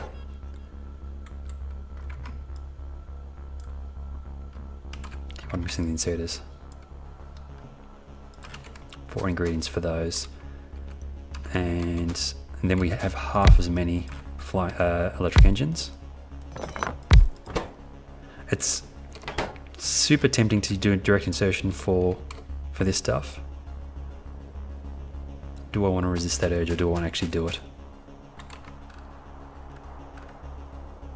There is something nice about having it completely linear like this. Maybe we'll try and do it completely linear. It takes up a lot more vertical space. Does not mean it's Factorio, so there's plenty of room to expand. Especially for the starter base, you don't really need to worry about taking up too much room. Again, though, we have a pipe issue here as well, so this is going to be even taller. If we want to do the same method that we used before. Inserter. And then pipes.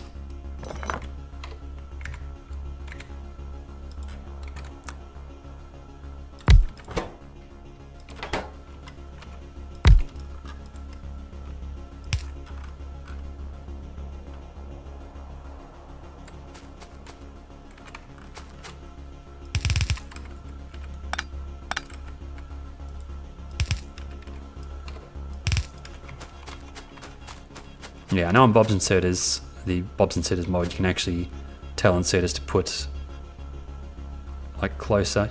Actually, with the Bob's Inserters, I think you can just use regular inserters for basically any position within a certain range to move items around. And these take lubricant, engines, green circuits. That's 2 ingredients. And then we've already got the lubricant coming in. Yeah, when you break it down to these components, it starts to look a little bit odd having completely linear because there's not that many things getting produced.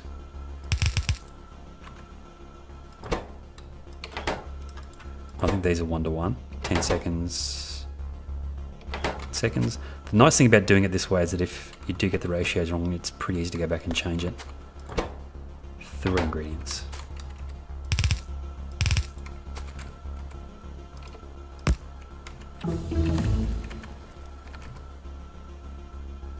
And also if you need to expand the design as well, it's much, well, a little bit simpler to actually expand it as well.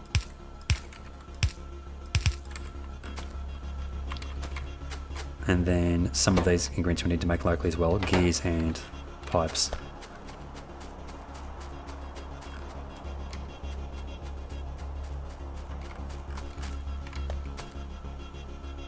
Which both only use iron. Do we want to put those on a single belt? Do we break the totally linear design at this point? So what we could do is just go gears and pipes. I don't know how many we actually need to produce a massive amount of... Although I think we do need to have the option to expand those. Why not? Let's go stupid and just have it completely linear. It's actually dipping down past plenty of other factories as well at this point.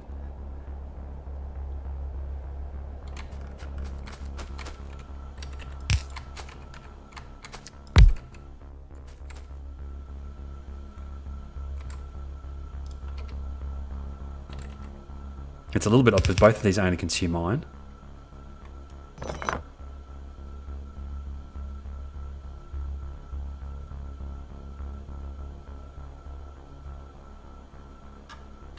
But I'm going to do it.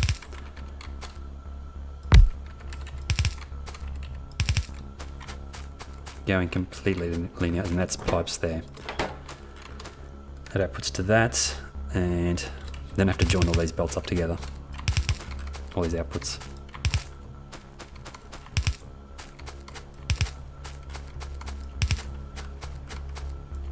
Madness. So this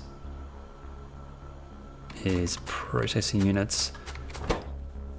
We'll put processing units on the same belt as flying robot frames from down here.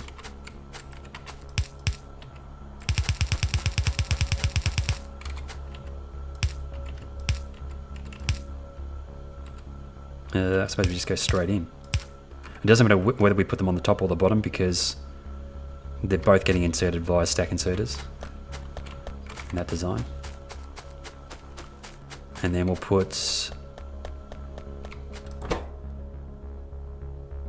low density structures on its own belt.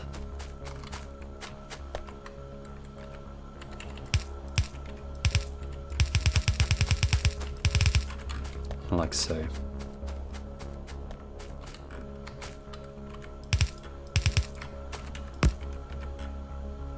We actually almost have worked our way through personal robot port as well in the research.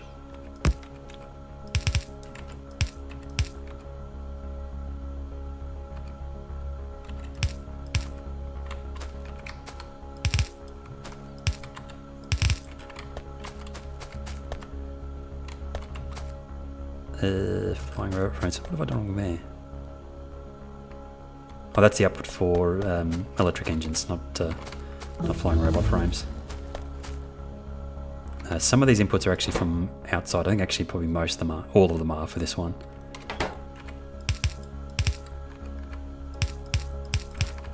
So these are coming in from outside. Well, definitely using up a lot more belts as well doing it that way, but so it takes up a lot of space, but it's fairly clear what's going on. All the ingredients are broken up into their own rows, and the limit for expansion is the capacity of the belts. You can just continually add more assemblers to the end of these until the belts reach capacity. All the input belts are getting emptied out fast and they can resupply. At which point I suppose we could upgrade to express belts as well, which I think we've got unlocked. Unless I'm wrong. No, we haven't done that yet. Is it expensive, I wonder? It's not cheap, 300. I kind of want to get the power armor stuff unlocked before I do that.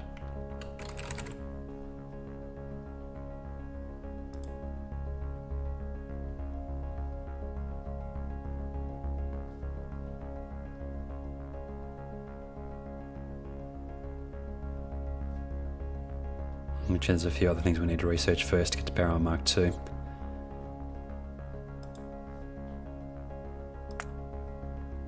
And that's...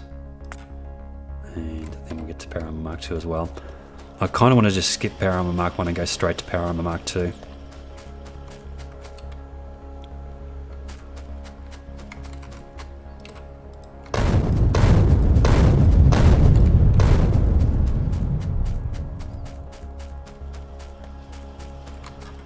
Belts.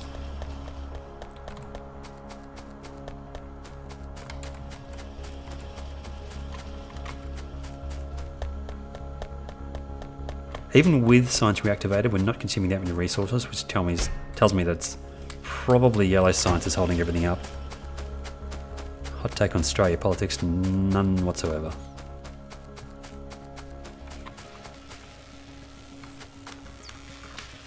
Banded a bit.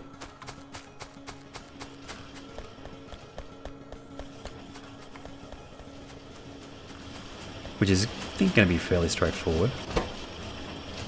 Yeah. Do we bother with that now? It doesn't really matter because we don't have the yellow to match it anyway, so we'll get the yellow finished, then we'll go back and we'll expand blue a little bit. So yeah, these are external. They're from the bus.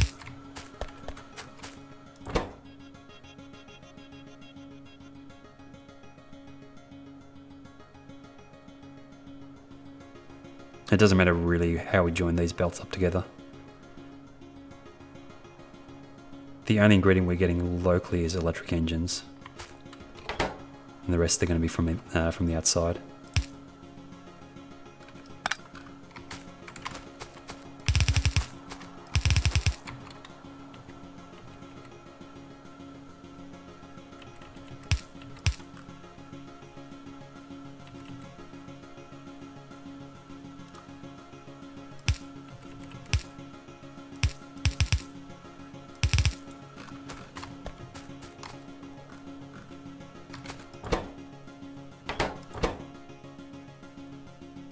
This is just one ingredient from the outside.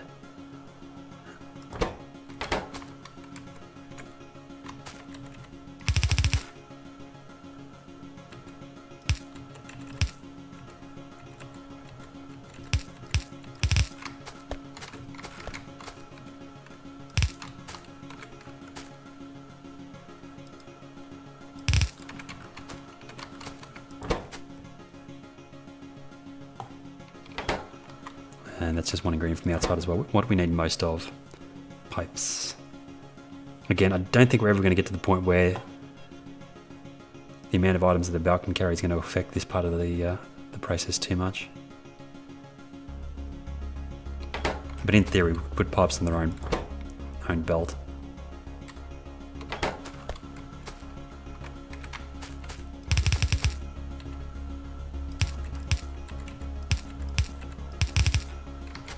And is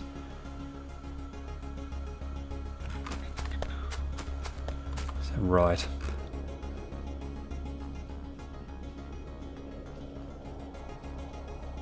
Maybe I should do that the other way around. If it's sharing a belt with the ingredient coming in from the bus, do the join.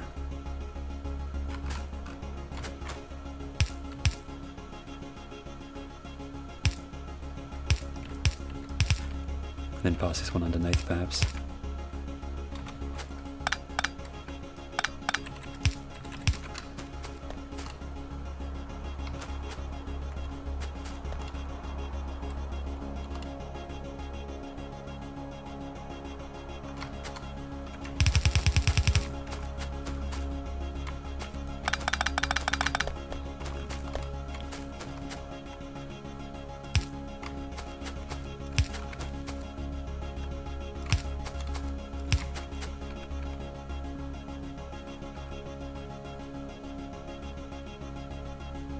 Actually, what we might do is use stack inserters for the output of those as well.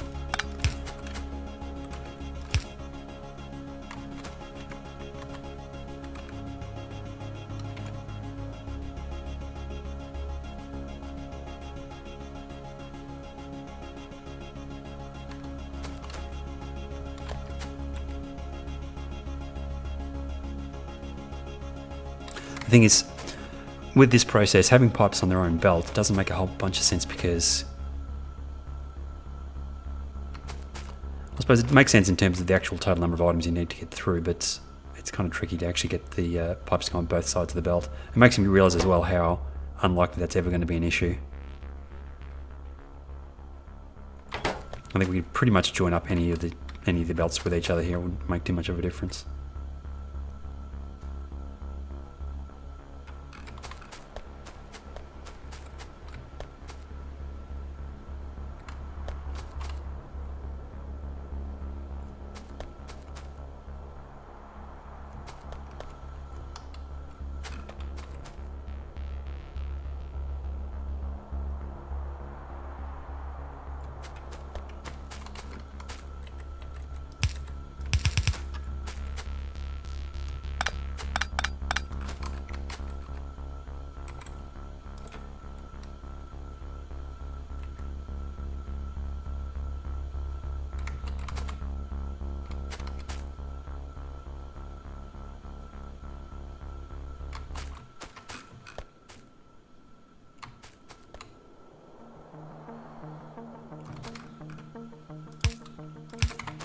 I'm just trying to figure out a clean way to get this belt up to there. I think that'll do.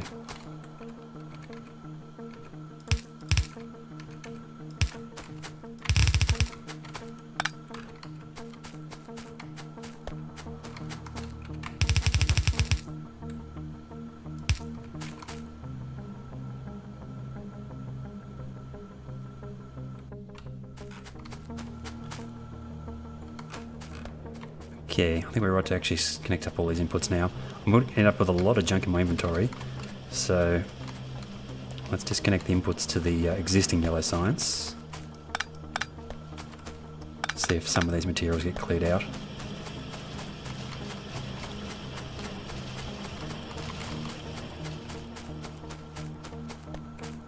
We're waiting for that to clear out a little bit. Let's get the power. Actually, we'll get the power connected up later on. This is going to be the new yellow output belt, so I suppose it actually needs to go like this to get to there.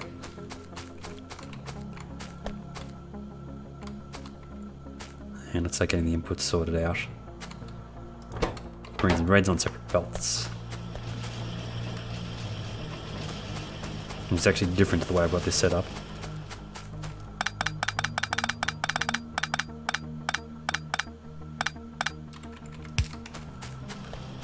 Yeah, I think it's pretty unavoidable. I'm going to end up with a bunch of stuff in my inventory here. We can actually dump it off into these processes over here, I suppose, these assemblers. So, yeah, let's just start picking stuff up, I think. Starting with the inserters.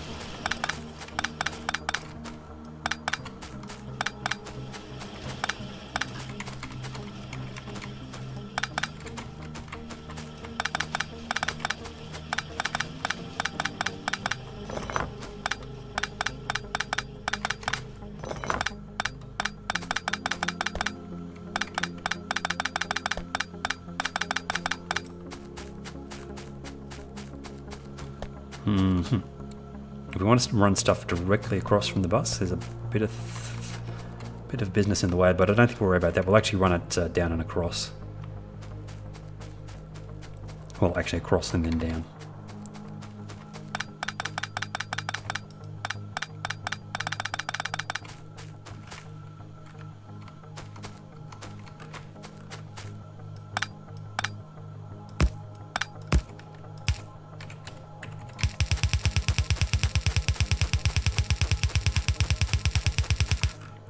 That is the old yellow science connection. We can get rid of that.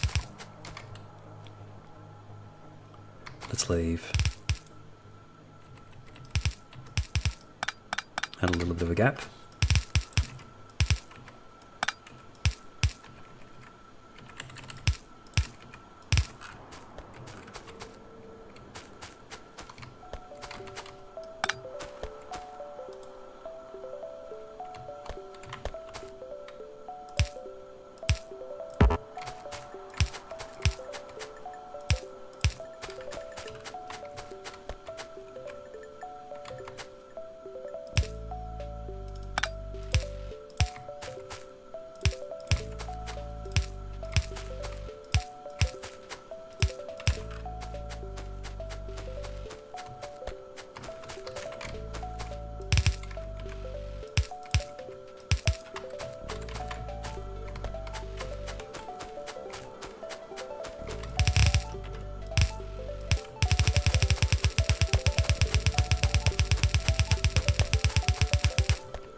Okay, software gas. Actually, that means it might look a little bit cleaner to have this slightly lower down here instead. Let's get a temporary connection for the sulfuric acid just so we can... actually, that doesn't matter. We'll just pick up the green circuits. We can stuff them into the processing unit production afterwards. I'm going to move these down to here.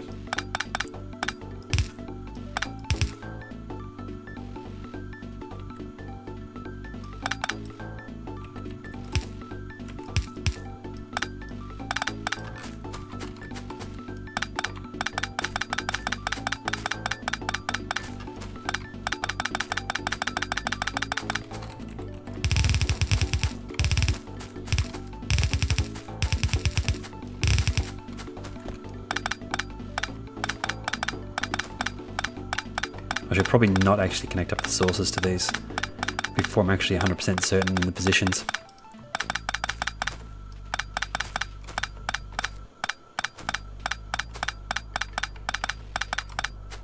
And then we want to get the sulfuric acid out. We'll use the same position. Get rid of this now.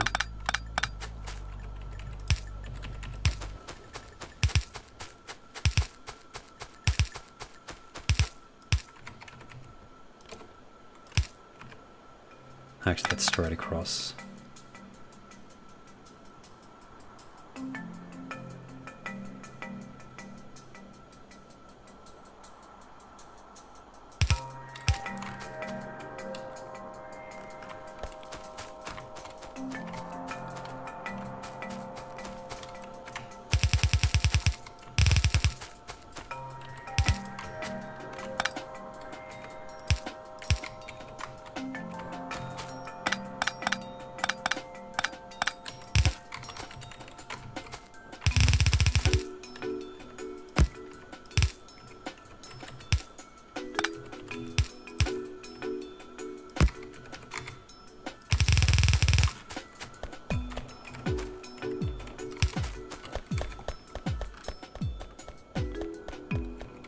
give this temporary power.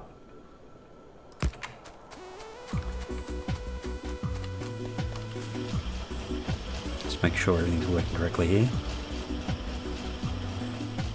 I'll be interested to see, we might actually have to build a sulfuric acid production somewhere as well. I don't know if there's going to be enough sulfuric acid to make all these processing units.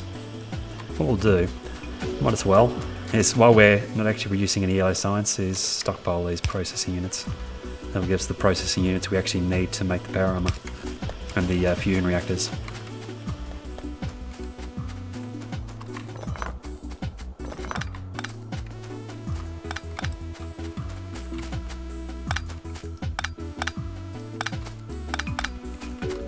The other nice thing about laying out science in a completely sort of linear layout like this is that if we actually did get the ratios wrong, it's pretty easy to fix. We just go and add more to that section. Whereas like this old design that I had for the yellow science, where it was a lot of direct insertion, it's pretty much impossible to make any adjustments later on.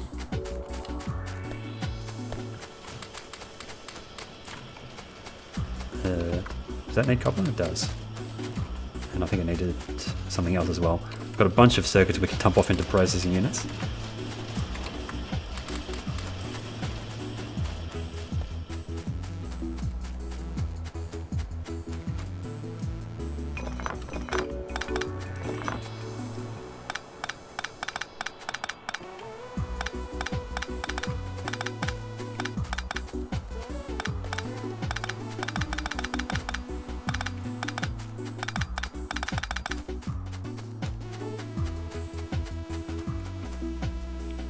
Okay, this needs copper, plastic and steel.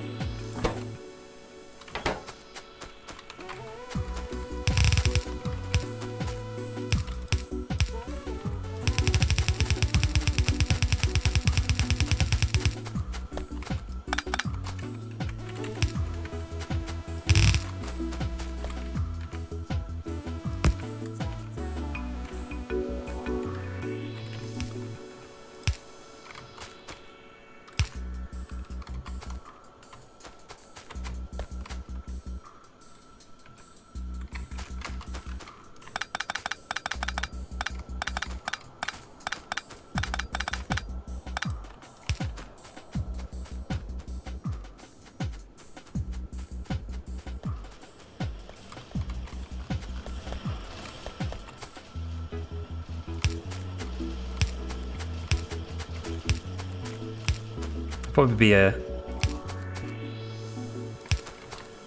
decent location to start using substations. We'll stick with the mediums though.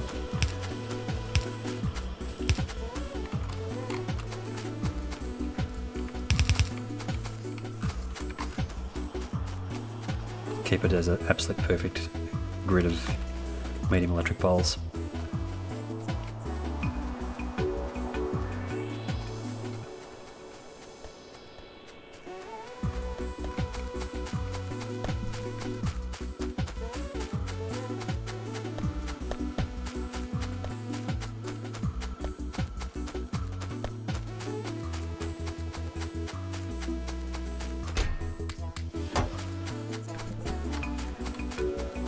Copper's looking very low. So we'll get the yellow science upgraded. I think we need to upgrade blue science a little bit, and then we'll probably have to look at copper. See if we can get one of these copper patches down the bottom connected up. Get a little bit more copper coming in. What are we doing? Finishing off the power and the inputs. And this is actually a joined belt of plastic and steel, this one.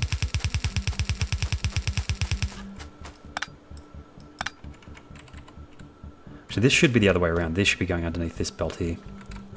This should be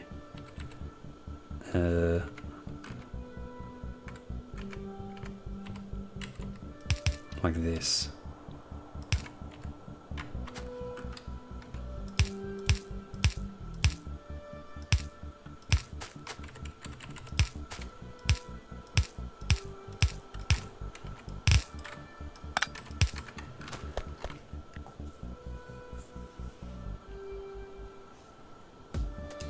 Circuits, latency structures, pull them from utility signs. I'll probably make them a new assembly line. I haven't actually had a really close look at the new space sign setup. I don't know if that's changed that much, but we'll see when we get there. I'm probably going to have them as their own. Yeah, I'll definitely have them as their own thing.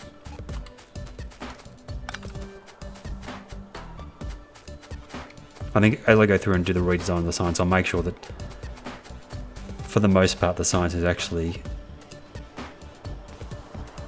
I mean, unless it's stuff like red and green circuits, obviously I'm going to be getting those from centralized production because there's actually a very high quantity of those being used. But so I suppose you could justify using a centralized thing of production for low density structures if it's used in space science as well. Because low density structures didn't used to be used in yellow signs, did it? That's actually a new addition in this version of the game.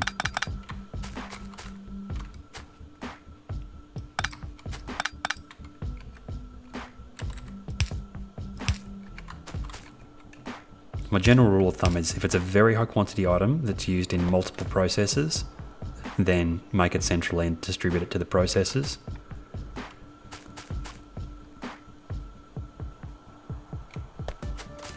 There's probably a few exceptions like gears, and that's primarily because I think that's actually, you probably could make gears centrally as well.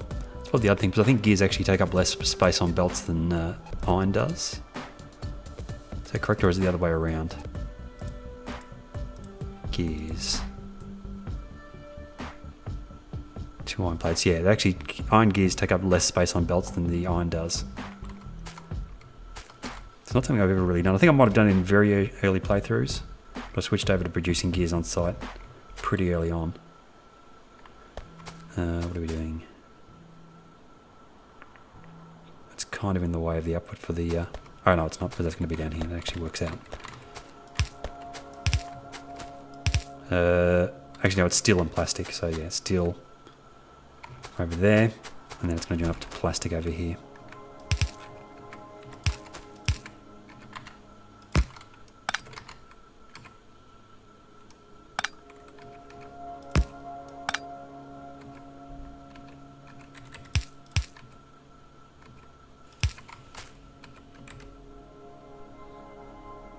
That's right.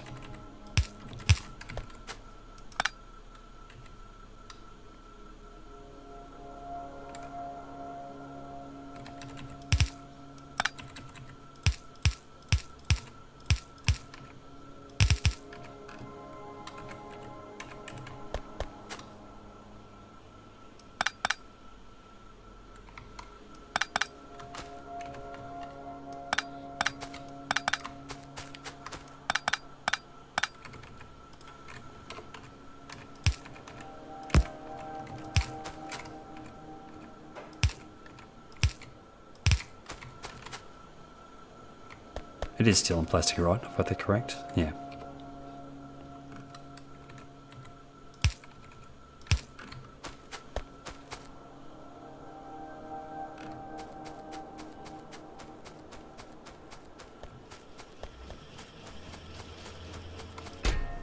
Holy moly. Let's keep going until we've got that many, and then we'll actually call it good for the stockpiled processing units. So at most, I'll probably only ever use 2 fusion reactors, probably in the power armor.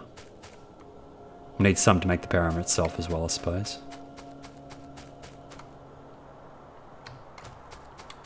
Okay, what are we missing? Low density structures are getting made. They should start getting passed through any second.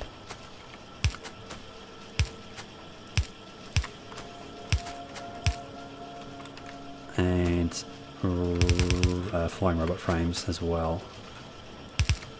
Actually, there was something that I needed lubricant for electric engines.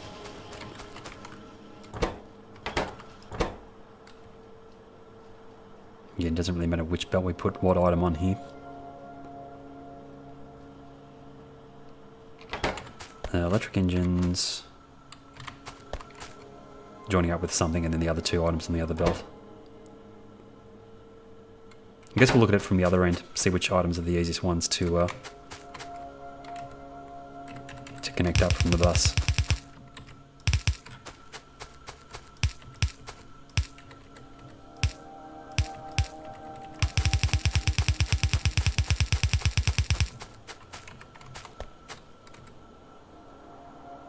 What was it? Find robot frames.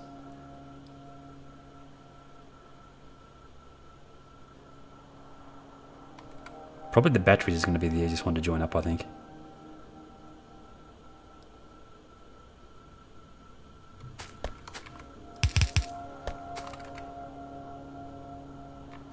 Because green circuits is kind of blocked by this. I'd have to, actually, I'm going to have to weave green circuits back. That position's being used by the steel.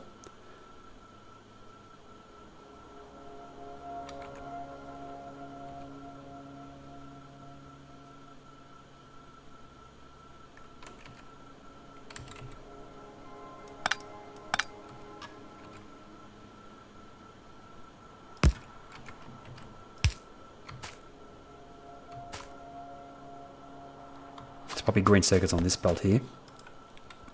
And then batteries and batteries on steel on this belt.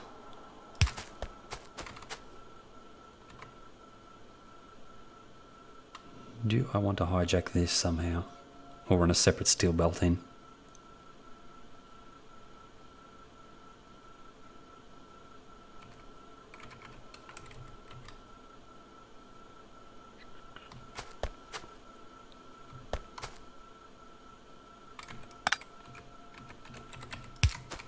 Starting to look a little bit messy. Can we actually go all the way down there?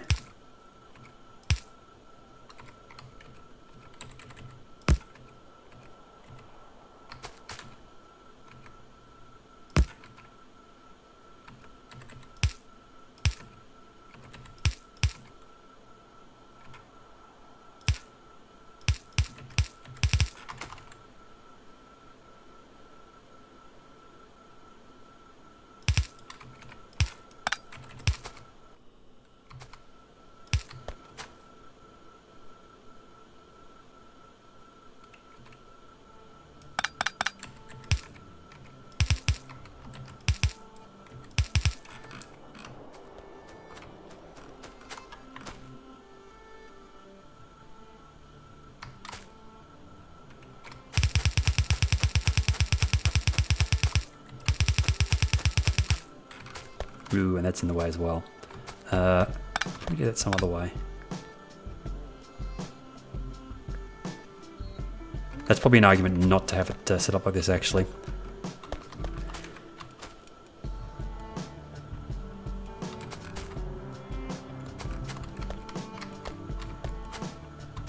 Have this on this belt here instead.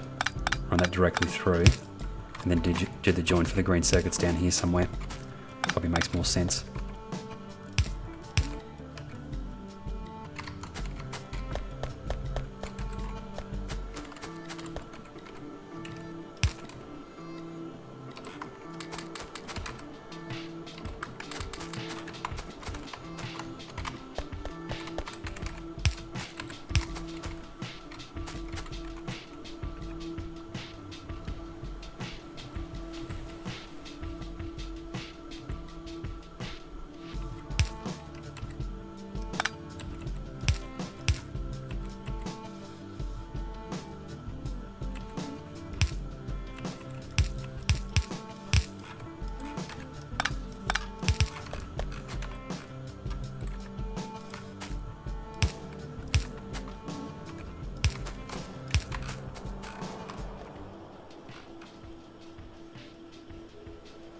Green circuits is very there now.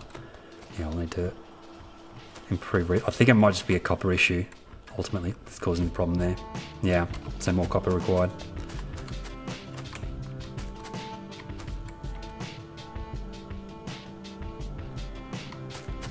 Good, and what did that need? Green circuits again. Do we just split from this green circuits, but that's a full belt? I think we do.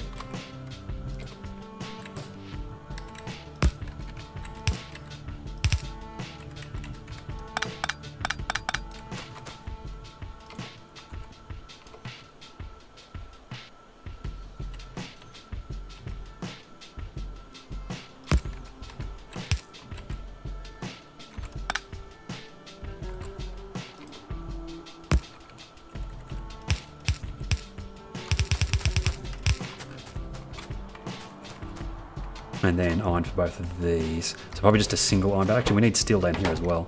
It's another process that needs steel.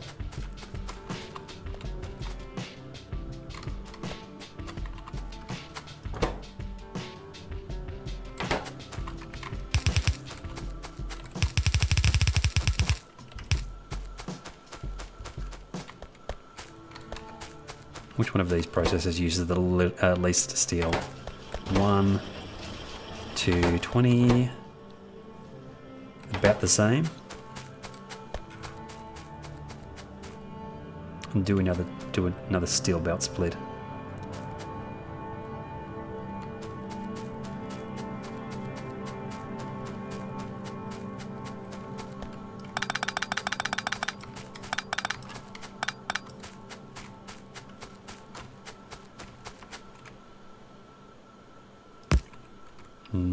We do, but back here. The actual extraction from the bus probably needs to be changed. As long as the input belts are working fine is all I really care about at this point.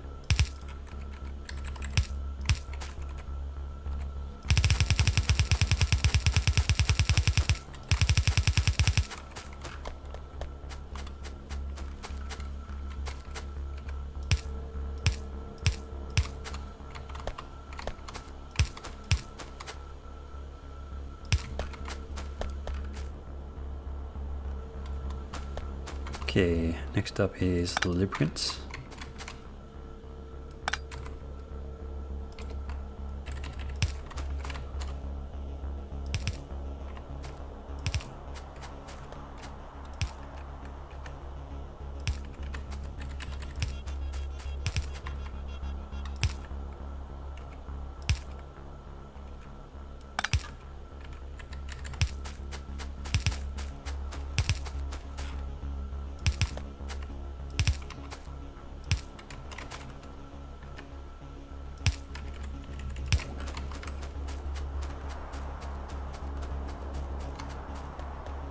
Yeah, so this actually would look a little bit different if it was closer on the bus. So we probably will go back, I might even do that off stream, once I've got my personal robot ports up and running, move solar panel production down, and actually do direct connections for all this. So that we may actually go through and do a full redesign on all the sciences and then reposition them on the bus.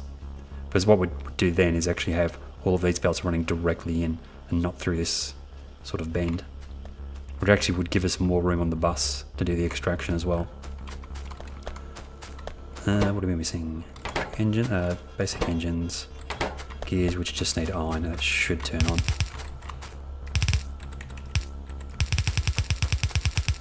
Nope, further over.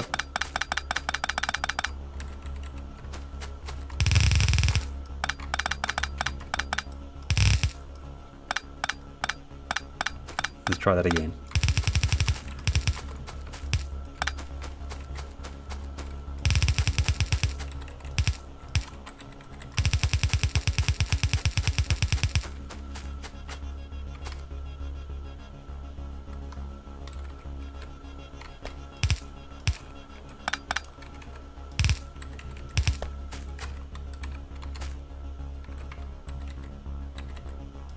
And the iron just happens to be in the exact right position. No moves required.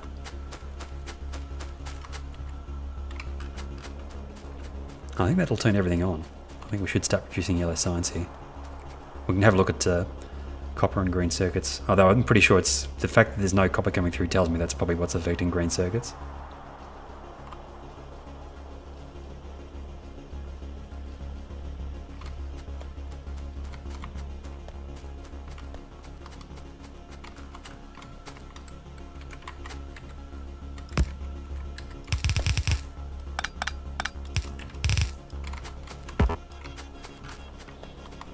Very belt intensive, this version. Just put basic belts down there for now just to get it started.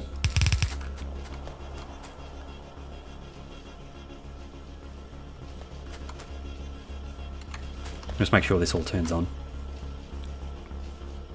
Pipes coming through. Engine production starts. Just missing the basic engines from this. They should start producing electric engines straight away.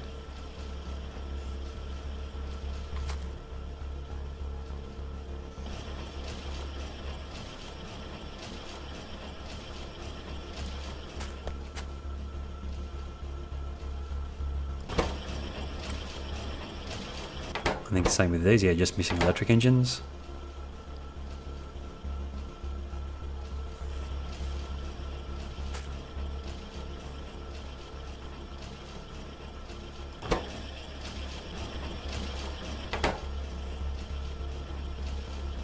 How's that power? Yeah, more than fine.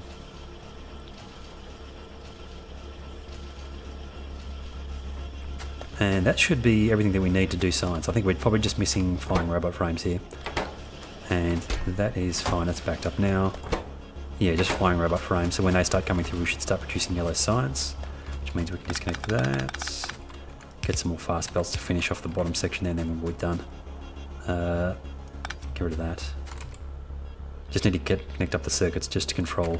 I don't think it's going to be an issue, but we'll add the controls just in case, so we don't overproduce yellow science.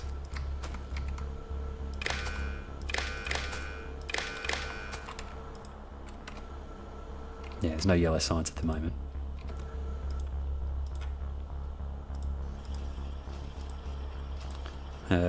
Enabled is if there is no yellow science. Okay. So yeah, once we get the personal robot ports up and running, we'll go through and shift this down. Actually, like I said, we'll probably go through and do a redesign on all the science, and then we'll reconnect it to the bus once we've got the design sorted out. So have a quick look at copper and green circuits, see if there's any quick fixes we can do for that.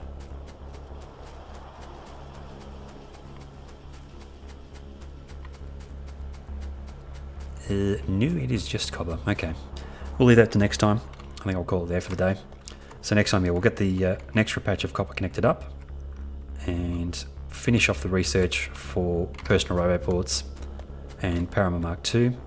Get that up and running, then we'll go through and do a redesign of the other science packs and just shift things around on the bus a little bit. But I think we'll stick with that completely linear design for now. I'm not too worried about compactness because the science packs are going to be converted over to logistics, I think, in my next big base. I'm not going to worry about doing a large-scale version of science production on belts. We're just going to go straight to logistics for that. The only thing we're going to use for the next big base on belts is going to be very high volume items like green circuits and that sort of thing. But yeah, I'm going to leave it there for now. I'll be back tomorrow again about the same time. Till then, thanks for watching, and I'll see you guys next time.